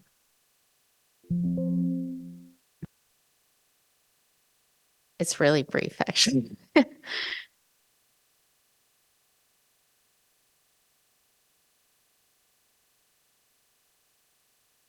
No worries. After all the technical difficulties today, I think we're still catching up. Should we skip the presentation? Oh, there it is. Here we go. See, Okay. it's just right at the time Thank you're you. about to give up. So we're talking about the wall property today and specifically the management agreement, which the County of Marin has offered to us to take care of the existing trails there. Please go to the next slide. So just context reminder for everyone, this is a over 100-acre undeveloped property. It's very significant, not only in terms of size, this is really legacy work to be able to preserve such a large and central portion of Fairfax for wildlife habitat, open space, cultural resources, and of course, public access for hiking and other uses. Next slide, please. We have already been through a number of milestones in this process, and this is one of the last milestones is to really make sure that the town and the county together can take care of this property. We don't have the staff to be able to manage, 100 acres on our own. So I just want to remind everyone of that. And these slides will be posted on the website later so people can click those links if they want to see the previous milestones. Next slide. This is, you saw this in the attachment. This is the map of the site and the trails, dogway stations and wayfaring signs that the county is planning to continue to maintain or install for us. So that's very exciting. Just keeping in mind, this is the existing trails. We're not proposing to build new trails. And just so, briefly, not maintaining social trails. yes, 2 major trails. Thank yes, you. major trails. That's why the map is so important to really make sure we're all clear on what's going to happen there. And then the next slide, just some more detail on what the county will do. And this is, they're not charging us. They're doing this on their ongoing county budget. Vegetation trimming, repairing the surface of the trails, installing the signage and maintaining it, and also those dog waste stations. So I think that'll be really helpful for the community. And now, in the last slide, I'll just open it up to any questions that you may have. The maintenance agreement itself was included in the packet, and we have Carl here as well to answer questions. Okay, and just want to mention that Carl has been a key member of the team from Marin County Open Space, and also Max Corton, who decided to change his priorities and go to New York rather than be with us tonight. But we really appreciate Carl being here, and he's been a real key member of the team. So any questions of Carl Summers or Heather? Or even just want to thank Janet Colson, our attorney, as well as Carrie Gerchow, counsel for the county who worked with us on this. So Councilmember Catrano. Yes, thank you, Mayor, and thank you for your leadership and collaboration on this. Carl, thanks for being here tonight. I had two kind of quick questions based on a little report out I did at the last Open Space Committee meeting here in Fairfax. And it's a good reminder that sometimes we have these like the bullet points of like veg trimming or tread repair, and it can lead to more questions from the community sometimes, like exactly what that means or exactly what that will mean in terms of the county's maintenance of the property. So the first thing is the veg trimming thing. Like, what exactly does that look like? Is that just a couple feet around the current fire road for the entire length that you all are going to maintain per this maintenance agreement? And then the second question, which came up, I know we've talked about the hydrology and its impact on the current fire road or rutting out of the fire road, and trying to maintain and repair that fire road such that it will act as like a trail for the people that hike and bike and walk their dogs on that current fire road. But one of the questions that came up at the Open Space Committee is when the Marin County Open Space District takes over a former fire road and redesigns it so it acts like a trail and it doesn't continue to have those same rutting out features and things like that. Will it continue to operate as a fire road? And does Marin County Open Space District sort of collaborate with the fire department to ensure that any of that tread repair work or any of the things that you all are doing as far as maintenance is in alignment with maintaining access for emergency situations on the property? So those are just the two questions. Thanks. Great. Thank you, Chance. And before getting to Chance's questions, just want to say congratulations to the town of Fairfax on being not quite there yet, but on the cusp, we can say, of realizing the dream of at least a generation. I know I've been with the county for 10 years, and I've been fielding calls with several of you and others on the wall property and trying to find a way to make this work for that full amount of time. And I know it goes back before I ever started. So congrats on that. And we're collectively proud to be a part of the solution, both in the form of this maintenance agreement. And then, of course, what's not a matter before your council tonight, but separately, the grant that's going to be at our board, come before our board on August 20th. A grant of $1 million in Measure A acquisition funding that's going to go to the Marin Open Space Trust to defray part of the purchase price of the property. So proud for the role that we've been able to play and the role that Measure A has been able to play. Chance, so to take on your first question about vegetation trimming, I'm, as you know, I'm not here representing the division that actually is going to be out there doing that work, but I think I can speak pretty confidently and say that what the work that we're not undertaking to do through this maintenance agreement is, for instance, mowing or fuel reduction, right? So it's one way to think about this is it's not fuel reduction. If you go to the language in the maintenance agreement itself, I think what it says something to the effect of, that we're trimming the vegetation to maintain the access, the public access. So if Brian Sanford, who's the superintendent of our Southern District and the guy that runs all of our road and trail maintenance operations, if he was here, he could tell you, exactly how many inches or, feet on either side that they're looking for hazards, but it's not mowing.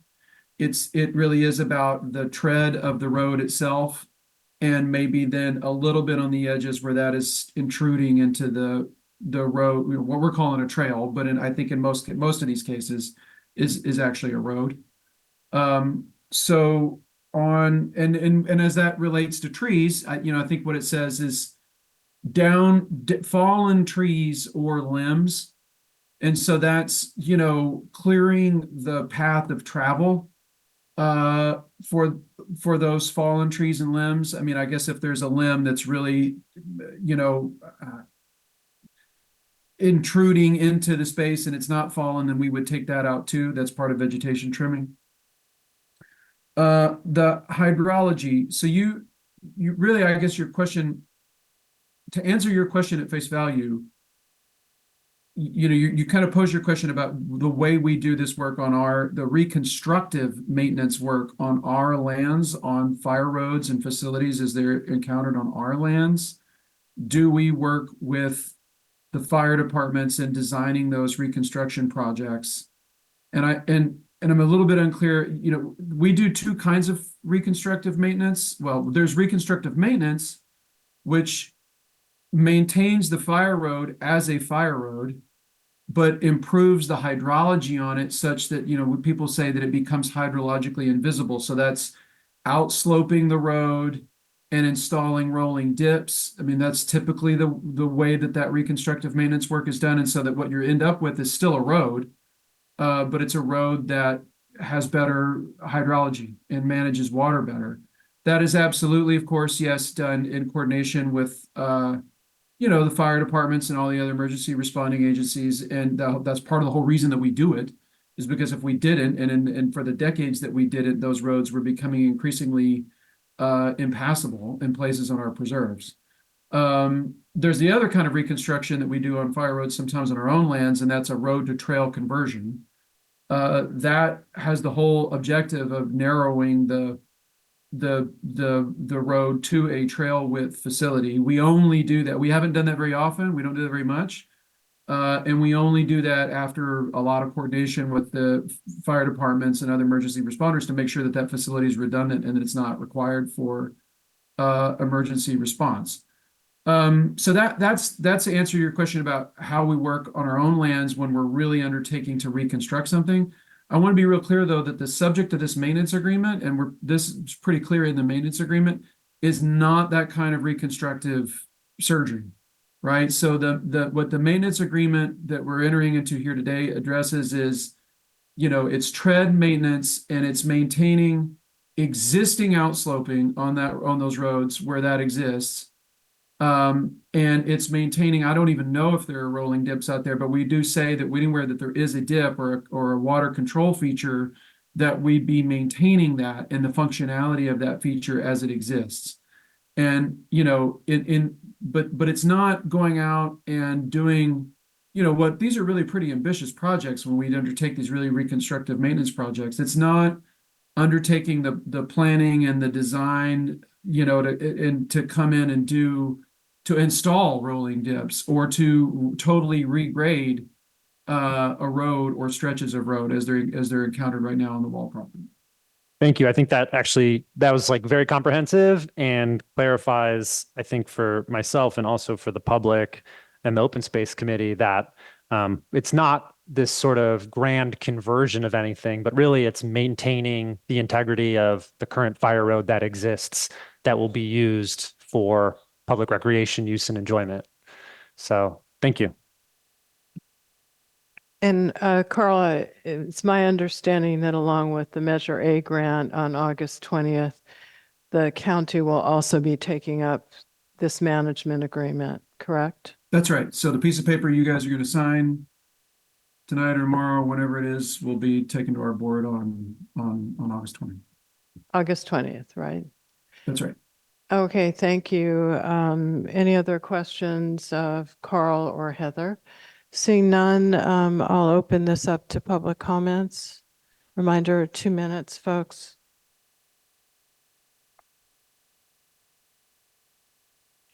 Hi, Todd Greenberg, downtown Fairfax. Thanks for everyone's hard work, particularly the Open Space Committee. And I'm sure it hasn't been easy in your negotiations, and there's lots of aspects to consider.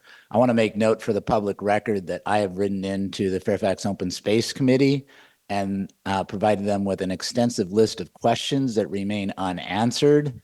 I've been told by Michael Ardito that he is speaking with town council members and expects at the next Open Space Committee to be able to answer those questions. So I'm optimistic that you will provide him answers or endeavor to. Thank you for that forthcoming effort.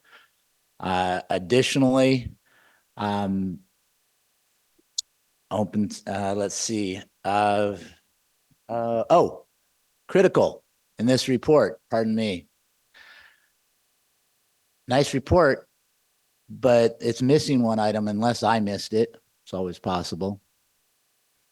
What is the cost of this maintenance agreement initially, forthcoming, going forward each year? How do you enter into an agreement if you don't know what the cost is? Thank you. The cost is free, which is what the town manager said. So you did miss that, but we all miss things. Okay, next speaker, please. Hi, John Reed. I'm on the Open Space Committee and over at 36 Scenic. And I just wanted to commend the council and Fairfax, Marin County Open Space at coming to this agreement. I think it's wonderful, and I fully support that. However, I'd like to bring up an issue which would an unfortunate thing that happened in the past that hopefully we can avoid at this point just by how we set out the agreement. And that is Marin County Open Space was put in the unfortunate position a number of years ago above Canyon Village. There was an area that had it currently still does have a labyrinth on it. Similar to a place on the wall property, which, it's in most of the pictures of the wall property. There's a spiral up on the highest plateau there. And it's dear to a lot of people in the community, as is the place above Canyon Village. Unfortunately, a complaint was made to the county that some people saw that as a spiritually based place, and there should be a separation of church and state. So the Marin County Open Space was put in the unfortunate position of they bulldozed that labyrinth up there, and unknowing, they thought that it was their land, and turns out it was Canyon Village's land, and they had the agreement such as this to keep the trails open and do the maintenance. So the rocks were all put back and everything. That's, a lot of people were upset in the community at the time. Since this agreement is maintenance of the trails and roads and whatever, and there are people from the community who actively maintain that right now, that plateau, maybe, a description of that plateau could be described in this agreement and saying that Marin County Open Space does not have Thank you, John. responsibility for that. We've made Yes, I it believe clear through the map of what is covered in this.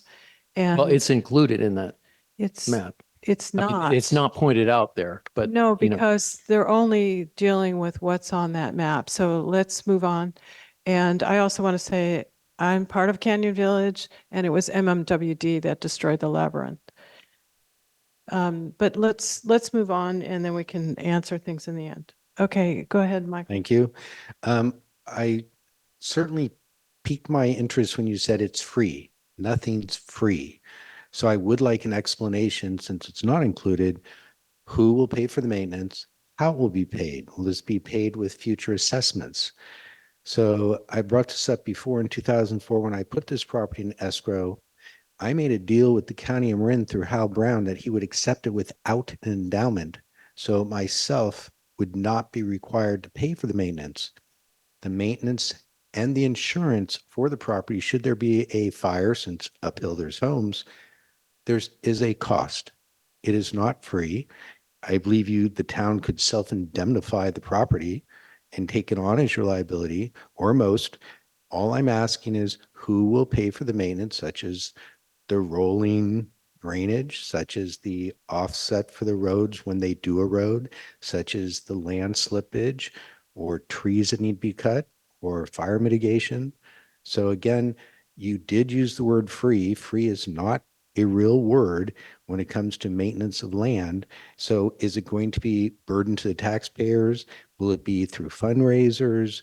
Will the county, state, are you just praying to the clouds for, grants or something? I'm not trying to be rude, but I really would like to know what the expected cost is. I maintain a piece of property and I can tell you that it comes with substantial cost. And I'm hoping the town council can be transparent. Thank you. So I just want to be clear. The agreement with the county is a limited agreement. They're doing this for free. There is no cost. There will be more work that we need to do. And as part of the agreement with Marin Open Space Trust, which perhaps you missed, I don't know, a month or two ago, what Marin Open Space Trust will deliver to us is $500,000 that we need to do some restoration work. There will be continual work probably beyond that. That'll be things if trees fall and things like that. So it's not going to be free over time. And that's why we entered into an agreement with Marin Open Space Trust. So they will deliver to us 500,000 towards restoration. And there is some work we need to do. We're not going to restore this to be a park. We're going to restore it to some open space, natural land. And the last part is just to reaffirm again, this agreement with the county is limited work that they have agreed to do, and they will do that as a courtesy to us. We had initially wanted them to accept the property into open space district. They weren't interested in doing that. The supervisors were not interested in doing that. So this is where we are. Thank you. Councilmember Catrona? Yeah, just two quick things. Just to clarify. So when the mayor says free, there's no cost incurred by the town of Fairfax or the residents here, our government. The Marin County Open Space District is going to absorb the costs associated with what they are agreeing to do within this maintenance agreement, it's limited in scope. It doesn't even cover all of the trails. We did talk about some of these other social trails, but in the attachment A or exhibit A, which I helped create, the black dotted line are the Marin Open Space District maintained trails. There are only two of them. It's the Marinda Fire Road and it's the Upper Ridgeway Fire Road.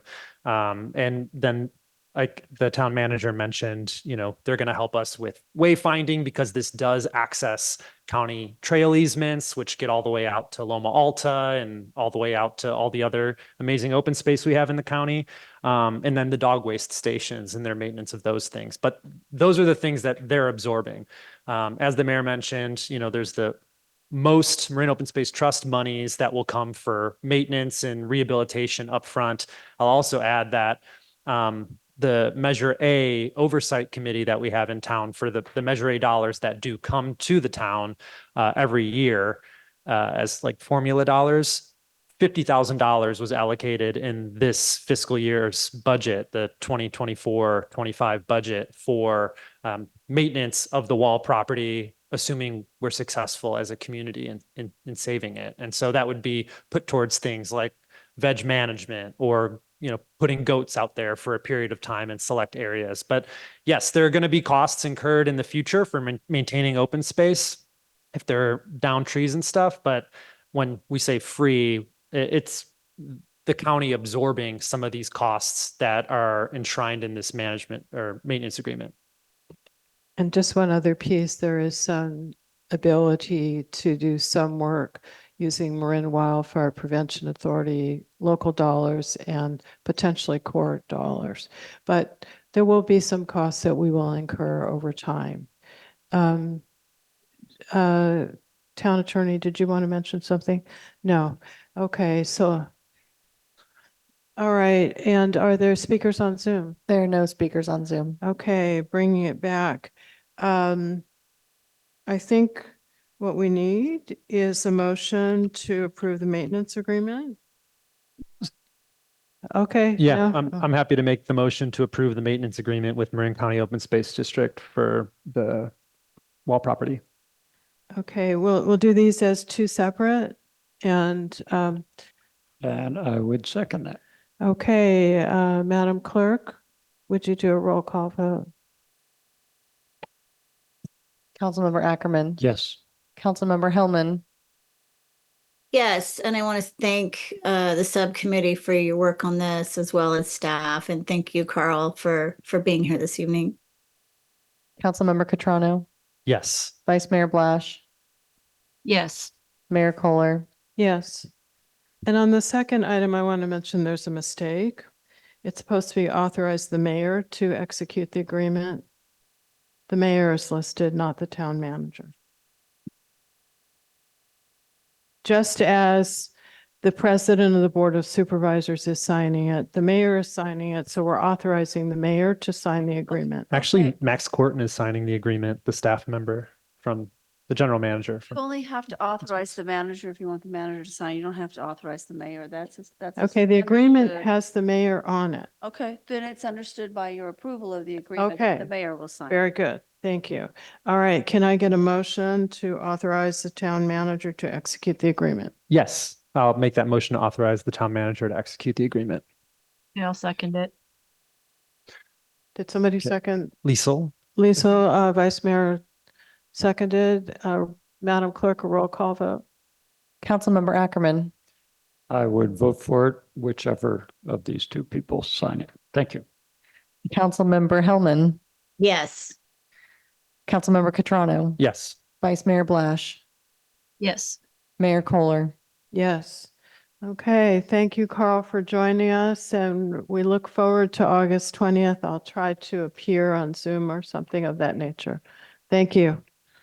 Okay, I would like to suggest that we take a 10-minute break.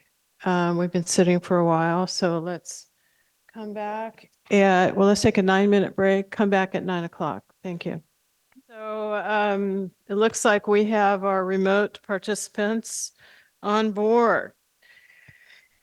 And we are moving on to item 4, which is waive second reading and approval of ordinance number 890, ordering the submission of a measure incurring bond indebtedness to the voters at the November 2024 general municipal election, and adoption of the resolution ordering an election and placing a bond measure on the November 2024 ballot. And this is Town Manager Heather Abrams and Town Attorney Janet Colson. But before we do that, I want to mention that there is a supplement for this item, and it should be on the safe. And so take it away. And I think we also have our bond attorney, Jennifer Bradley. And I believe we have Wingsy Fox also. But Wingsy, you are so dark, I can see a dark outline of you. That's all. Maybe you can lighten up. Fix it. I have all the lights on in here. I'll try to fix Well, I mean, I guess we'll just visualize what you look like. Okay, thank you for joining us. And Vice Mayor Blash was waving her hands. Are you having a problem there? No. Okay. And all right, let's get going. I guess take it away, Town Manager. Thank you, Mayor. As you mentioned, this is the second reading of an ordinance to place a bond measure on the ballot. I'm going to talk more about that, and I will go to the next slide, please. So just to remind us all, we've had many discussions about this matter, starting actually with discussions about the road conditions in January, and then moving into the potential for bond and even into last year. So moving to the next slide then, I want to make sure that everyone is clear on sort of the process that we started with and what we where we are now. So we had council direction to pursue a scientific survey back in January. And then we presented the 5-year road plan also in January, later that month. And that is the pay-as-you-go 5-year plan that you saw back in January. And I'll show you a map of that as well later on. We conducted a voter survey, and a subcommittee was established in March. The polling happened later in April, and then we presented the survey results actually twice, one at the budget hearing, or excuse me, budget workshop, which was really tied to, what were your directions as far as budget. And then again in June to make sure that the public had a good chance to hear all of that as well at a regular meeting.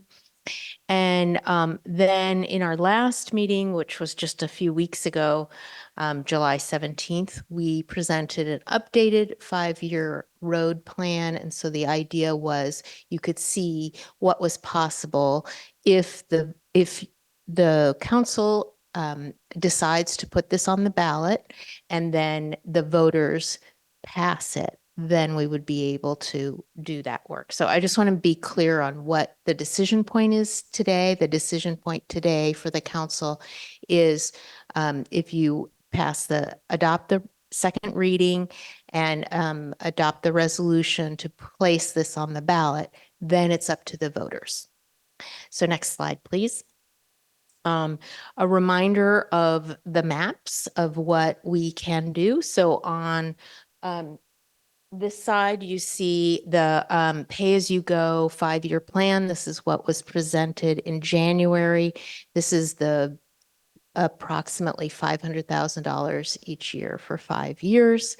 And it includes slurry seal and trying to keep the roads that are in relatively decent condition from further deteriorating, but is not able to address some of the larger, more expensive projects in the basically the arterials for the town. And so in that second map, you see the work that can be done layered on top if the bond measure passes. And of course, these are estimations, but they're pretty conservative and I feel pretty confident with them. So I'll go to the next slide. So again, what's before you now is to adopt the ordinance, which contains the 75-word ballot language. So everyone can see that it's been in the packet twice. And it also is time for you to vote to put it on the ballot. And if that happens, then we will send that to the county and then it will appear for the November election. So next slide. I want to remind everyone about the estimated costs, and also these are estimated costs based on best knowledge for today. And we've seen in Measure K, the estimated amount was that people were going to pay was up to $58 per $100 of assessed valuation, and that for Measure K is currently down at $22.50 per 100,000 of assessed valuation. So a lot of things can go into that. What our bond, if the voters approve of it, and then when the bonds are issued, what the interest rate is, all of those things come into play. And then back to Measure K, we were able to decrease costs there by refinancing when the interest rates were better. So just some context there. The estimation now for median assessed value is in Fairfax is $630,000 for single family residential parcels.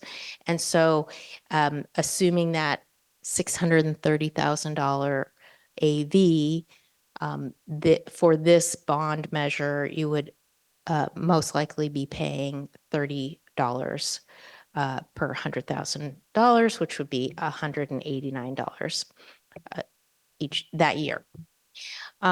So there were some questions about the total costs. The total cost is listed in the rate statement, in the tax rate statement, and also here. So assuming a reasonable interest rate, not, it's not assuming too much or too little, it's a really reasonable assumption, then overall that would be $40 million. So that would be, similar to a mortgage where, let's say I buy a house that's $100,000 house, and then I have to pay interest on it over 30 years. And so it ends up costing more because of that interest. That's typical. And that's the type of vehicle we're talking about here. And just to be clear, we can't give an exact figure at this time because number one, we haven't even authorized putting this on the ballot. And if it was on the ballot and if it was successful, when the bonds were issued, it would depend on the interest rate at the time.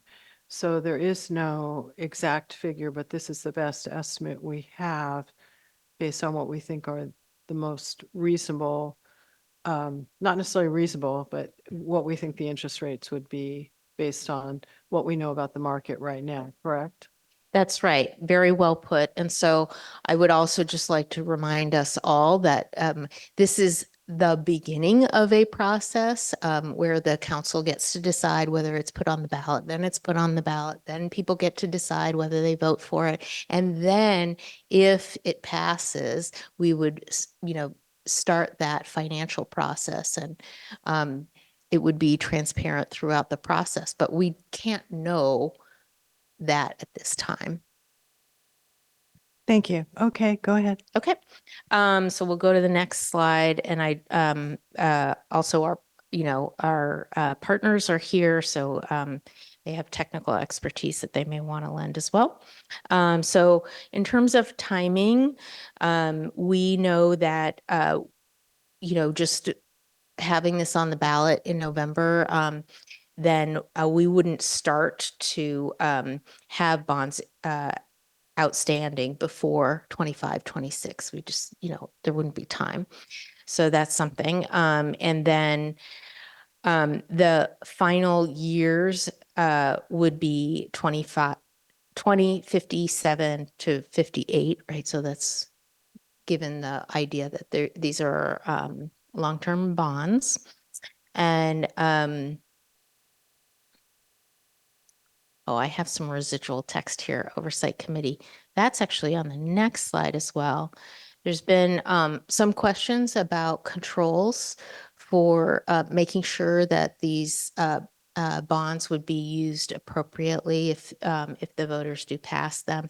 And so I just want to point out that the language in the ballot language, the ordinance, all of the meetings that we've had have been really specific about this is for road infrastructure.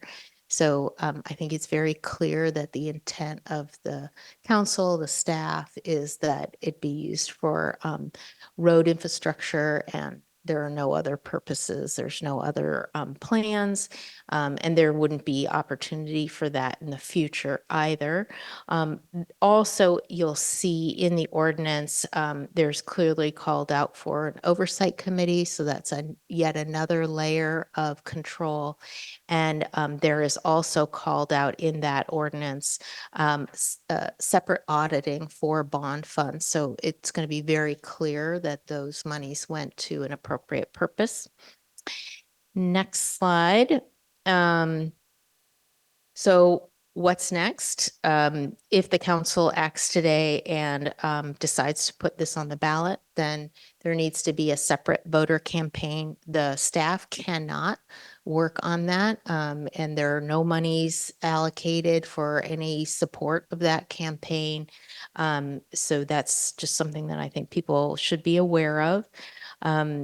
And then if the voters approve, then we would start with the program implementation, doing all of the financial work that needs to be done to actually issue bonds. None of that has happened yet, and it won't happen until we know we have a go. So last slide is if you have any questions, and we do have our experts here, both bond counsel and municipal advisor, who are happy to answer questions. Okay, does anyone on council have questions for Heather or oh, it looks like Councilmember Ackerman. I hope I got your name right this time. Yes. Thank you. And I think as we've talked about before in public discussions about this, typically once the bond measure passed, should it pass, then, which I hope it does, then there would not be $18 million borrowed immediately because we can't spend $18 million in a year. There aren't enough bulldozers. So what would typically be done would be a little differently from a mortgage on your house, where you have to borrow the entire cost of the house at once, and then you pay interest on it until the mortgage is complete.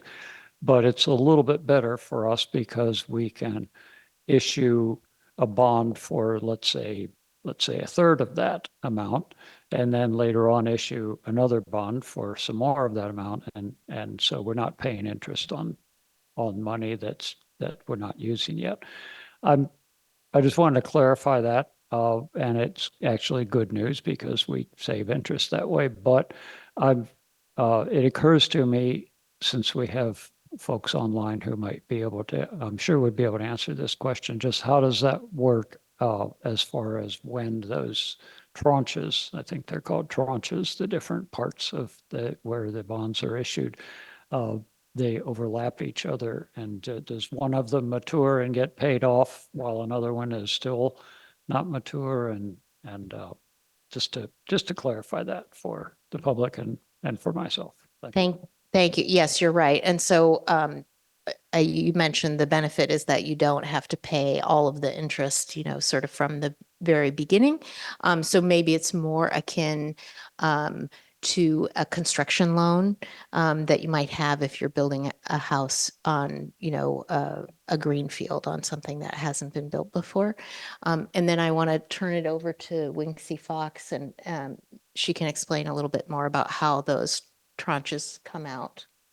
Sure, yes, the estimates are based on an assumption of 3 issuances every couple of years, roughly about the same amount. Although really the town would be issuing when they need the proceeds. So if they issue the first issuance and they don't get through, those projects in 2 years, the town may not issue that second tranche until 3 years. So really the timing for each issuance is when the town needs the proceeds and can get the projects completed. Right now, we are assuming a 29 or 30-year maturity on each tranche. Again, that can vary. All of this information with each bond issuance will come before the council for approval. And at that point, we'll have good faith estimates, a much better estimate of what the overall interest cost will be, how much of the issuance is for that first tranche, what all of the costs are, including all the consultants for that issuance, will come before a council for approval. Again, when the town needs the proceeds. Thank you.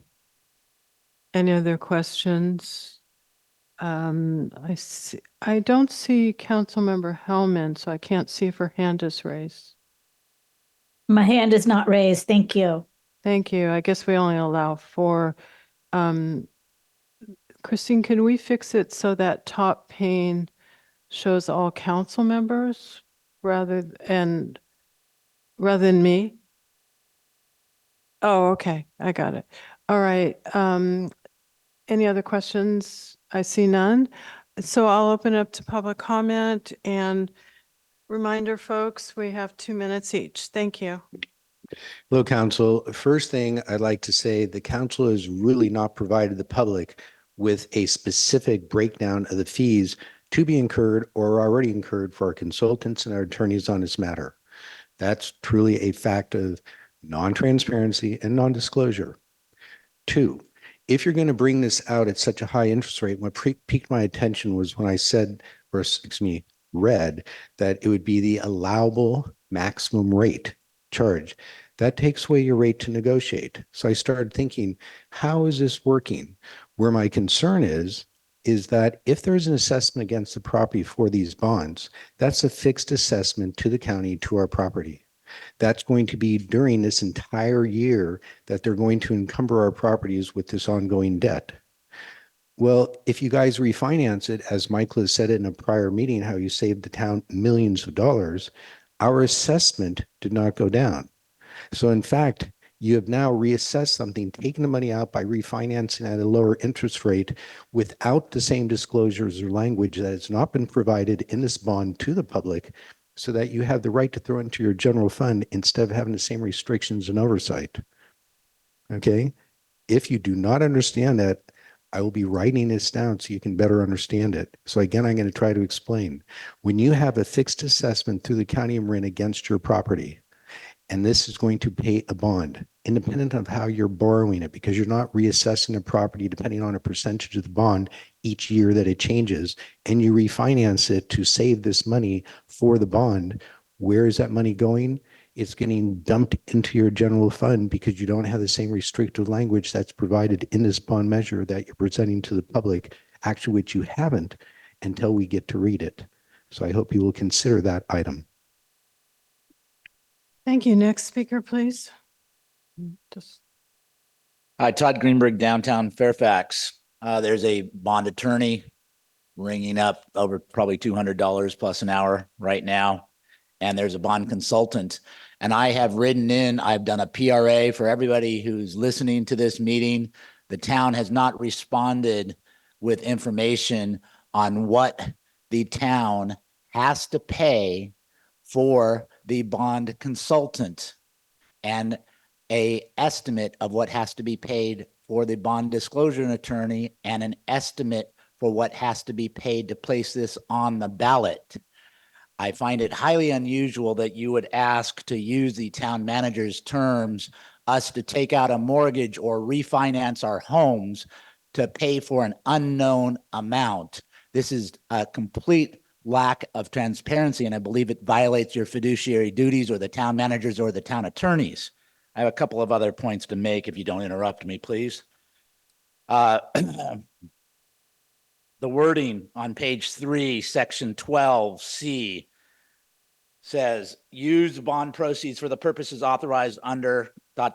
including the construction. This should say only for, not including.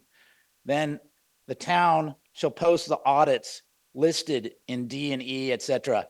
The town hasn't posted any audits on the town's website since June 2021. The town's audit should be available to the public before this vote is taken.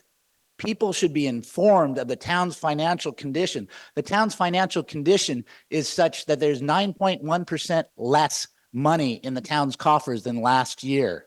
The town attorney is running 69.9% over budget. The budget was 325. They've spent over $500,000. You are not wisely spending or obligating the town of Fairfax public taxpayer money. Thank you. Next speaker, please.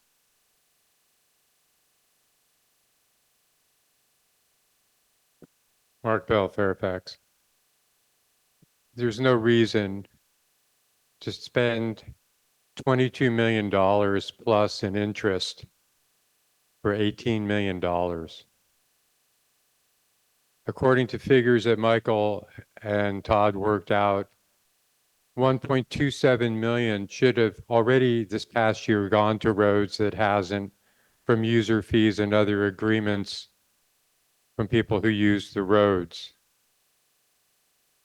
You're looking at a debt pay of 1.2 million a year to pay off your 18 million. Why don't you do a simple assessment to get 1.2 million cash, add that to 1.27, you're at 2.5 million. You can eliminate a couple of positions and you can stop spending money on projects, pet projects. And you would have 3 million a year in 6 years. Oh yeah, and the sales tax would also 0.25% for 6 years would bring in about 125,000 a year in addition. So you would only need to come up with about 350,000 a year, which you should be doing since the council's lack of action on the roads has brought us to this state. So in 6 years, you'd spend $18 million and you would have no debt at all whatsoever. So why do you want to look at $22 million in debt? The percentage that whoever is going to issue the bonds is going to take, bond attorneys, bond specialists, etc. It makes no sense. Thank you. Next speaker, please. Kathy? One quick question. Could someone tell us when the last oversight committee was held? We can't find that. Thank you. Thank you. Any speakers on Zoom? There is one speaker on Zoom. Okay. Tuna Fish, you are unmuted. Howdy, vote. I think what the previous speakers talked about is worth looking into. I support paving. Our roads are in pretty bad shape. I mean, what nobody wants to look at or think about is, when are we going to return to dirt roads, period? How are we living? What are we leaving behind? We don't think about it. We just hop in our cars and go. What's the quality control going to be? There's some paving that's been done on Bolinas Road that was basically gravel with some oil mixed in that's totally deteriorated. And I really want to make sure that there's quality control in whatever paving that goes in. You can pretty much count on whatever amount of money we get for paving. The cost of the paving is going to go up considerably by the time we get to it from what we think we're going to get done with the money we get, with the price of materials and labor being what they are and what they've been doing. They've been rising a whole lot more rapidly than not.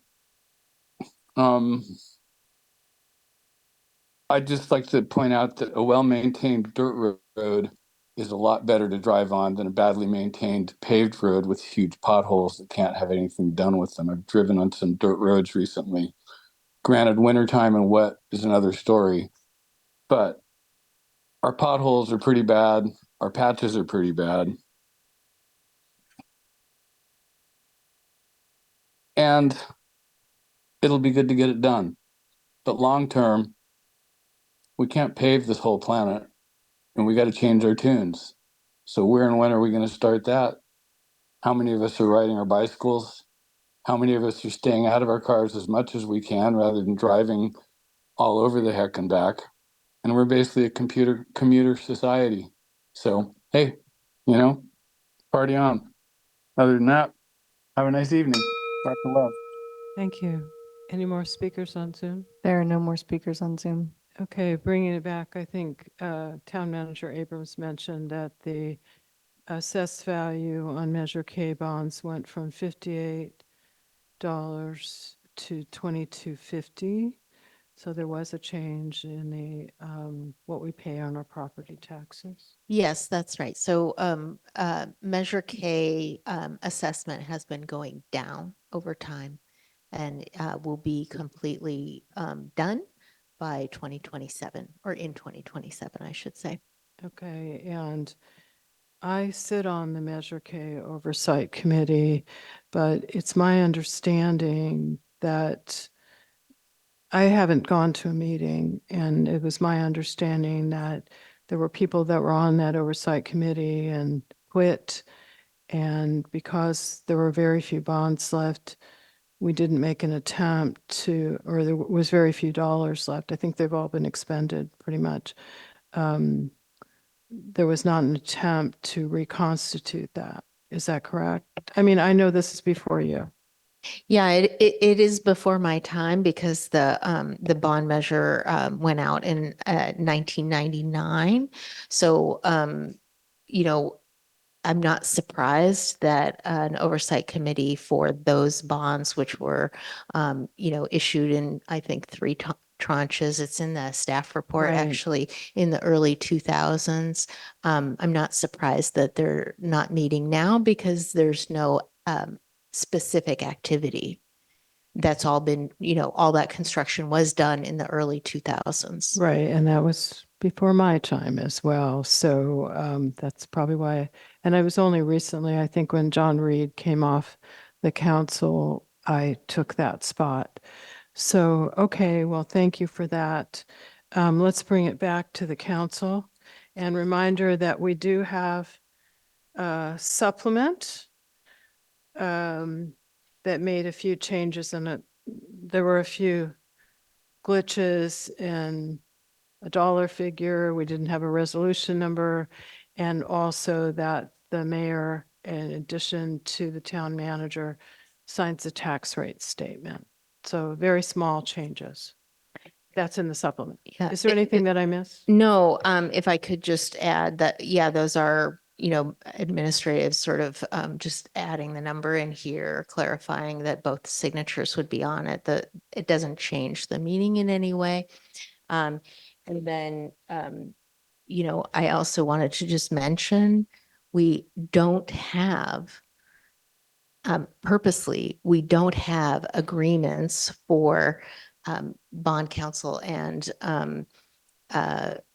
the municipal advisor at this point because we don't have bonds issued. We're just at the point of asking the council whether they want to put it on the agenda or on the ballot, and then asking the voters if they want to vote for it. So it's not time for those kinds of documents. We don't have them and we shouldn't have them. Okay, well, thank you for clarifying that. Could we get a motion? Yes. And I think we should do these in two separate. Yeah, okay, go ahead. Councilmember. So I realize that this was just clarified, but in case it wasn't clarified enough in response to public comment that seemed to be stating that we were somehow getting money into the general fund when the bond was refinanced. That is just simply not true. As we just clarified, the amount that is being paid on our property tax for Measure K has been decreasing every time we refinance it. When we did a recent refinance, we saved a great deal of money by that refinance, and that caused our property taxes to drop immediately. There's no extra money being siphoned off in any way, shape, or form. And I imagine you know that, but just to make sure that doesn't confuse people who might be listening. Thank And you. as far as the patch on roads, that temporary patch that's called cold patch, I believe, and it's well understood that that's a temporary thing. It does degrade. That's not what we would be doing when we're doing major road repairs. The point of the major road repairs that would be financed by this bond would be to do a deeper repair and not just resurface, but in many cases dig deeper and really do a more permanent job. This is not a bond to put cold patch in I think potholes. We do that on a daily basis. Part of what we heard were kind of the reasons why we want to move forward with this because we can't get by with cold patches. So we're looking at going back to that 5-year plan. Plus, if this was successful, looking at major arterials as well as some collectors. So with that, Councilmember Catrano, I'd like to, and then just one quick thing. Do we need to appoint a subcommittee to write the ballot argument for? We can do that after we do these first two motions. Yes, please. Okay. Great. Well, I'm happy to make a motion to waive for second reading of and approve ordinance number 890, ordering the submission of a measure incurring bond indebtedness for the purpose of the acquisition, construction, improvement of roads and certain municipal infrastructure projects to town voters. And just a With the friendly, supplement. thank you. Okay, second? I'll second that. Okay, Madam Clerk, would you do a roll call vote? Yes, Mayor. Councilmember Ackerman, Yes. Councilmember Hellman, Yes. Councilmember Catrano, Yes. Vice Mayor Blash, Yes. Mayor Kohler. Yes. Okay, and And- Councilmember Catrano, next one. Happy to make a motion to adopt the resolution ordering an election and placing a measure to approve the issuance of general obligation bonds on the November 5th, 2024 ballot I'll second with that. the supplement as Thank you. well. I'll second that with the supplement. Yeah, we got that. Did you Second. second? Vice Mayor Blash? I you did s- second. Yes. Okay. Okay, so that was Catrano and second Blash. And Madam Clerk, if you could do a roll call vote, appreciate that. Yes, Mayor. Councilmember Ackerman, Yes. Councilmember Hellman, Yes. Councilmember Catrano, Yes. Vice Mayor Blash, Yes. Mayor Kohler. Yes. Okay, and the last piece of this is, I believe, the possibility of appointing a subcommittee to write the ballot argument for this that would represent the entire council. Is that correct, Town Attorney Colson? That's up to the council. If that's the way you'd like to do it, you can. Well, what is another option when you say You it's could up to the council You do two council members represent just, representing the two? yeah. Okay. Names, their individual names. So do we want to appoint a subcommittee? I believe since it was a unanimous vote of the council, it's probably the first option of a subcommittee representing the entire council to write the ballot argument for. If anyone's opposed to that idea, say something now. I'm supportive of the town council writing the ballot argument and the rebuttal, and I'd be happy to serve on the subcommittee to draft that. I was just going to mention you. So in other words, and I would be happy to work on that as well, unless someone else would like to. But one possibility, and I think I'm understanding Councilmember Catrano is meaning that a subcommittee of two people could draft it and then it could come back to council? Is that No, what you're it's speaking done. of, or It is speaking of done. the subcommittee does it for the council? Yeah, there's a Just version where like kind of like the tenant protection stuff, the subcommittee is doing it on behalf of the council and goes forth and does it and it doesn't come back. There's another world where two council members could go off and be named to just write it as those individual council members, not on behalf of the full council. But I think it's stronger if it comes from the full council. And I would like to suggest, and not to deter you, is that I know Vice Mayor Blash had instigated to me a strong interest in this, and just to offer the opportunity, because you both are working on another one. Vice Mayor Blash, is this something you'd be interested in working on that subcommittee? If not, that's okay. Yeah. Okay. Well, is that all right with you, Council? You're always very gracious, but I think it's good to kind of spread it around. So I'm just going to take a shot. It's out of order, but I'd like to make a motion to appoint Councilmember Catrano and Vice Mayor Blash to be the subcommittee that would work on the ballot argument for, as well as the rebuttal, on behalf of the entire council. Would somebody like to second that? Yeah, I'll second that. Okay, so that is Mayor Kohler and Councilmember Ackerman. Would you take a roll call vote? Yes, Mayor. Councilmember Ackerman, Yes. Councilmember Hellman, Yes. Councilmember Catrano, Yes. Vice Mayor Blash, Yes. Mayor Kohler. Yes. And with that, I will say Councilmember Catrano is really signed up for a lot of stuff. He's going to be busy. So he's very talented. We're very lucky to have him. So let's move on to, here we are. We are at the consent calendar. And let me just go ahead and read this. The council, oh, and I want to thank, I think they signed off already, but Winksy Fox and Jennifer Bradley for joining us, and Heather Abrams, our town manager, for putting together that excellent presentation. Very much appreciate it. Council may approve the entire consent calendar with one action vote, and the alternative items on the consent calendar may be removed by any town council or staff member for separate discussion and vote. Public comment for items on the consent calendar happens once rather than after each individual item. During the public comment period on consent items, speakers may comment on any items from this section of the agenda. Each speaker will have up to 2 minutes and may only speak once. And I want to mention that we have supplements for item 13, for item 15, and for item 17. So with that, are there any members of the council that would like to pull an item off consent? I see none. Is there any questions of staff? Just brief questions? Not needed? Okay. So with that, I'll open it up to public comment.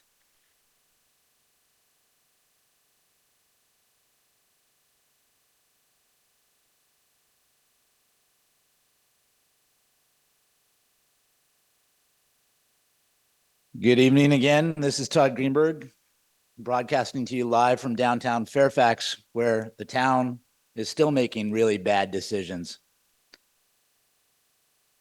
and not providing proper disclosure. I'd like to have you pull items 5, 6, 8, and others on the agenda. I know you won't, but I'm going to make that point. Item 5 is the town's financials. Page 1 shows that the town has 9.1% fewer less cash and investments than this time last year. Wow, we're spending a lot of money, aren't we? Does the rest of the town know that? We're actually running a deficit, which the mayor denies, but the town's finance director has confirmed it's a $3.2 million deficit this year. We're doing it by drawing down our reserves. Page 2 of the town's financials show that the town attorney is running 69.9% over budget. We are spending over $500,000 on the town attorney. Wow, what if we were within budget and we could use that money for fixing up the roads and we didn't have to have a new bond tax? We didn't have to pay the bond disclosure attorney who spoke tonight or the bond consultant on that non-disclosed information. There is also a $262,000 budget item for a climate action committee for a 3-page report on what they did this past year. Why don't we use some of that money for the roads? On the minutes still aren't being done very well. This is item number 6. There's a lot of gaps. People saying things that aren't properly conveyed. Thank you. Thank you. Next speaker, please.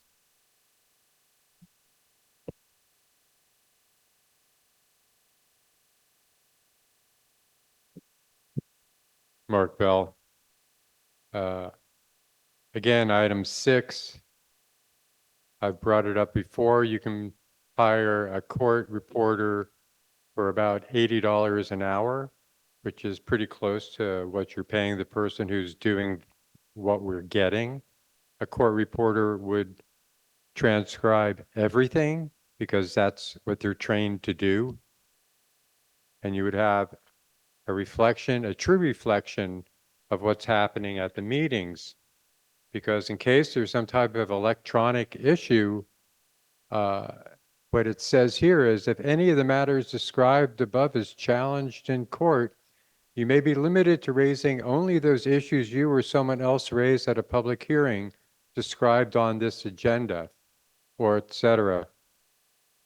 Well, if what you're looking at, going back to as a reference, because there's been some major electronic glitch, are your minutes, it's not reflected. So why don't we have a court reporter who's transcribing exactly what happens? Because the cost would be the same. Thank you. Any other speakers in the room?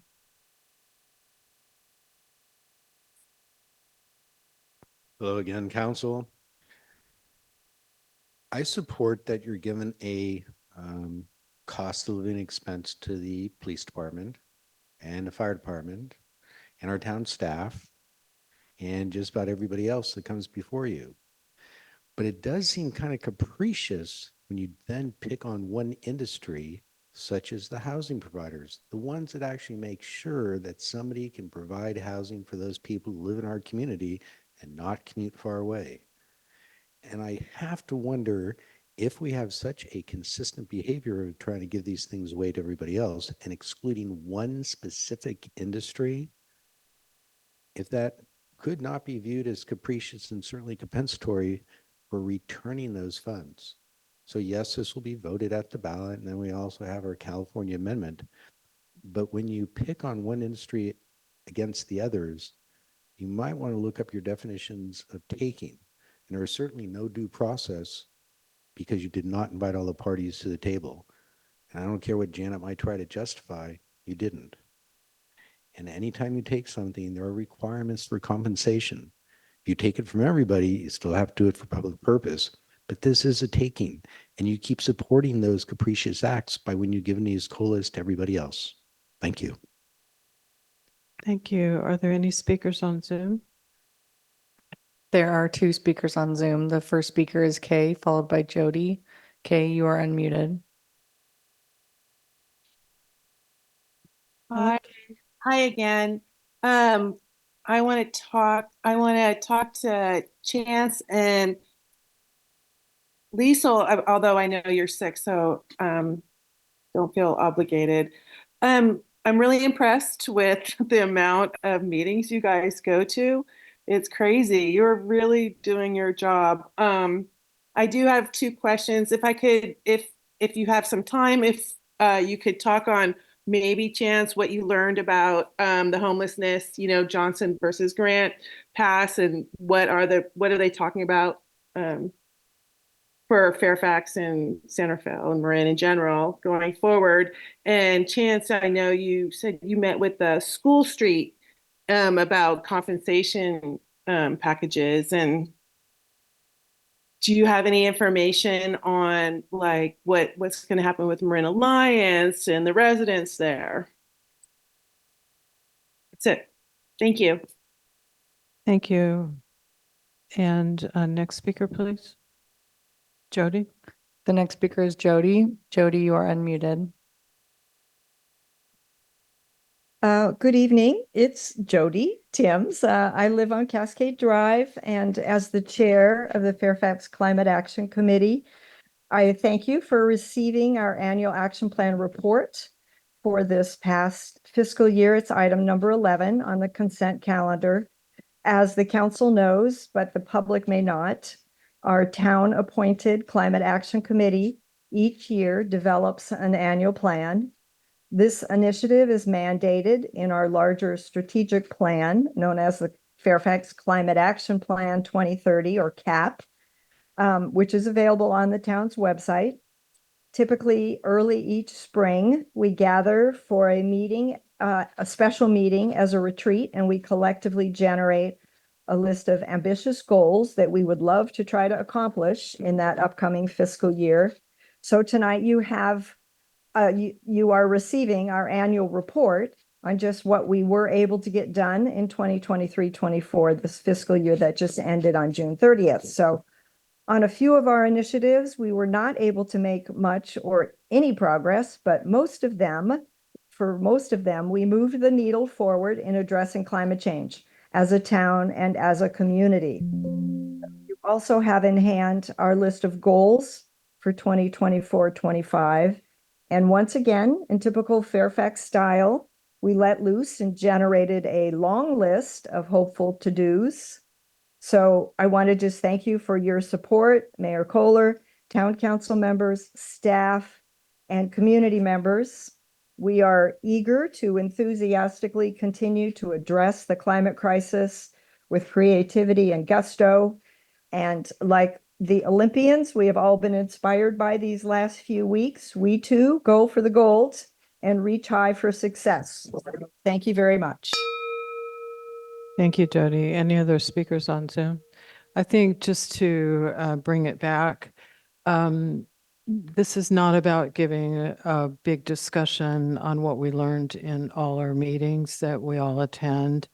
And I think that Councilmember Cutrano and Vice Mayor Blash can certainly follow up with Kay separately on the homeless issue and potentially on School Street Plaza issue. So I just want to bring that back. And I also want to thank our Recreation Department for their quarterly report. And also always thank our Climate Action Group, who are all volunteers. And Jody at the helm has really driven that and continued to keep focus on it from the very beginning, as well as Councilmember Ackerman, who has been on that since even before he was on the council. So it really shows you there's a lot of good work that goes on from our volunteers in our community. So is there any other comments? Just, I am happy to meet with you, Kay, and also I'm sure Liesl is as well. We have, learned quite a bit and met with staff quite a bit, and there are going to be more sort of community discussions probably occurring in the coming month or two related to these items as we continue to learn more about the nuances of all of these different executive orders and rulings and other activities happening throughout the Bay Area as it relates to our unhoused populations throughout the Bay Area. And I'm sure we'll learn more about the School Street stuff too. But yeah, happy to meet on those things at your convenience. Okay, go ahead. Just one thing on really responding to item 12, the report by the Marine Sanitary. One of the things that we see every time we see these reports, and I've talked with Marine Sanitary about this, that we have really an absolutely amazing opportunity as residents of Fairfax to have our green cans that we can put all organic material in. That's yard waste, food waste, everything. And there really should be no organic material going into the gray can, none at all. There's no reason to put anything organic in that. That gray can goes into the landfill. That organic stuff then rots and goes and anaerobically decomposes because there's no air underneath the landfill where it gets crushed in there. And that just becomes methane. What makes a whole lot more sense is to compost that material. And we don't have to have a compost pile in our backyard, which is a pain in the neck. We can just put it in the green can. It's very easy, and they do a great job of composting it. But we just don't, if you look at this report, it really has not changed much in the last 3 years, either our recycling rate or our rate of diverting organics from the landfill. So any way that we can just as individuals just figure out, it's sort of like using a reusable bag when you go shopping. It takes a little getting used to. You have to kind of develop the process. And then once you get it, it's just part of the routine. So just asking everybody, here's one thing that is very easy and costs nothing that you can do that's pretty substantial for climate, and that's just put your organics in the green can. Okay, thank you. Okay, we'll do that. I do that. I love it. One more other thing. quick thing from that report, though, that was awesome. And it's a shout out. We'll need to reach out to Sean Yura and give another shout out, and to Paul too. But to see that Fairfax is one of the few communities that is completely compliant. All of our businesses are Yes. compliant. All of the multifamily housing units are compliant with SB 1383 is awesome. And it's because we have staff that are able to, absorb those requests or mandates that come down from the state. But that's awesome. So kudos to them and to you, Heather, and the whole team that's been able to make that possible. Okay, so with that, just want to mention something for those of you that read the IJ. And it was also an AP report that ACLU is suing Spokane for their anti-camping laws that they say are inconsistent with the state constitution. ACLU is looking at other states' constitutions. So the advocates are out there. It's not simple. But with that, would someone like to make a motion on the consent calendar? Why don't we let Councilmember Ackerman take this one?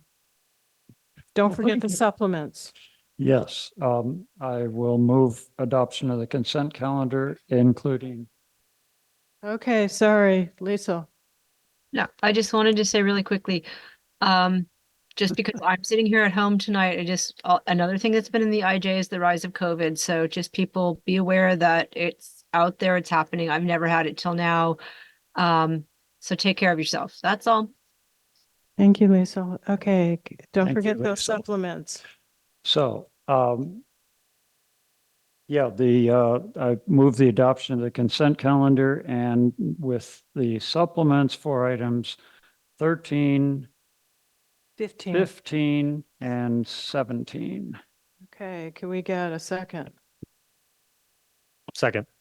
Okay, Madam Clerk, could you do a roll call vote? Councilmember Ackerman, Yes. Councilmember Hellman, Yes. Councilmember Catrano, Yes. Vice Mayor Blash, Yes. Mayor Kohler. Yes. Okay, future agenda items. Oh, Two. I see two fingers up. Yeah. The first is would love to, and I've spoken with Heather about this, but making sure we have adoption of our local road safety plan, which we adopted at TAM for each of our communities, but it hasn't formally come back to the council. So just want to make sure that comes back to the council for adoption because it has a lot of data about bicycle pedestrian safety, things like that. That'll once we adopt it, it'll allow us to point to that data when we're going after grant funding for regional and state and federal grants. Excellent. And then the second thing is something that Councilmember Hellman and I, she has her hand up. Councilmember Hellman, do you want to take the ask for the? Oh, sure. Yeah. For this September meeting, preferably, we'd like to see an update on Station 21.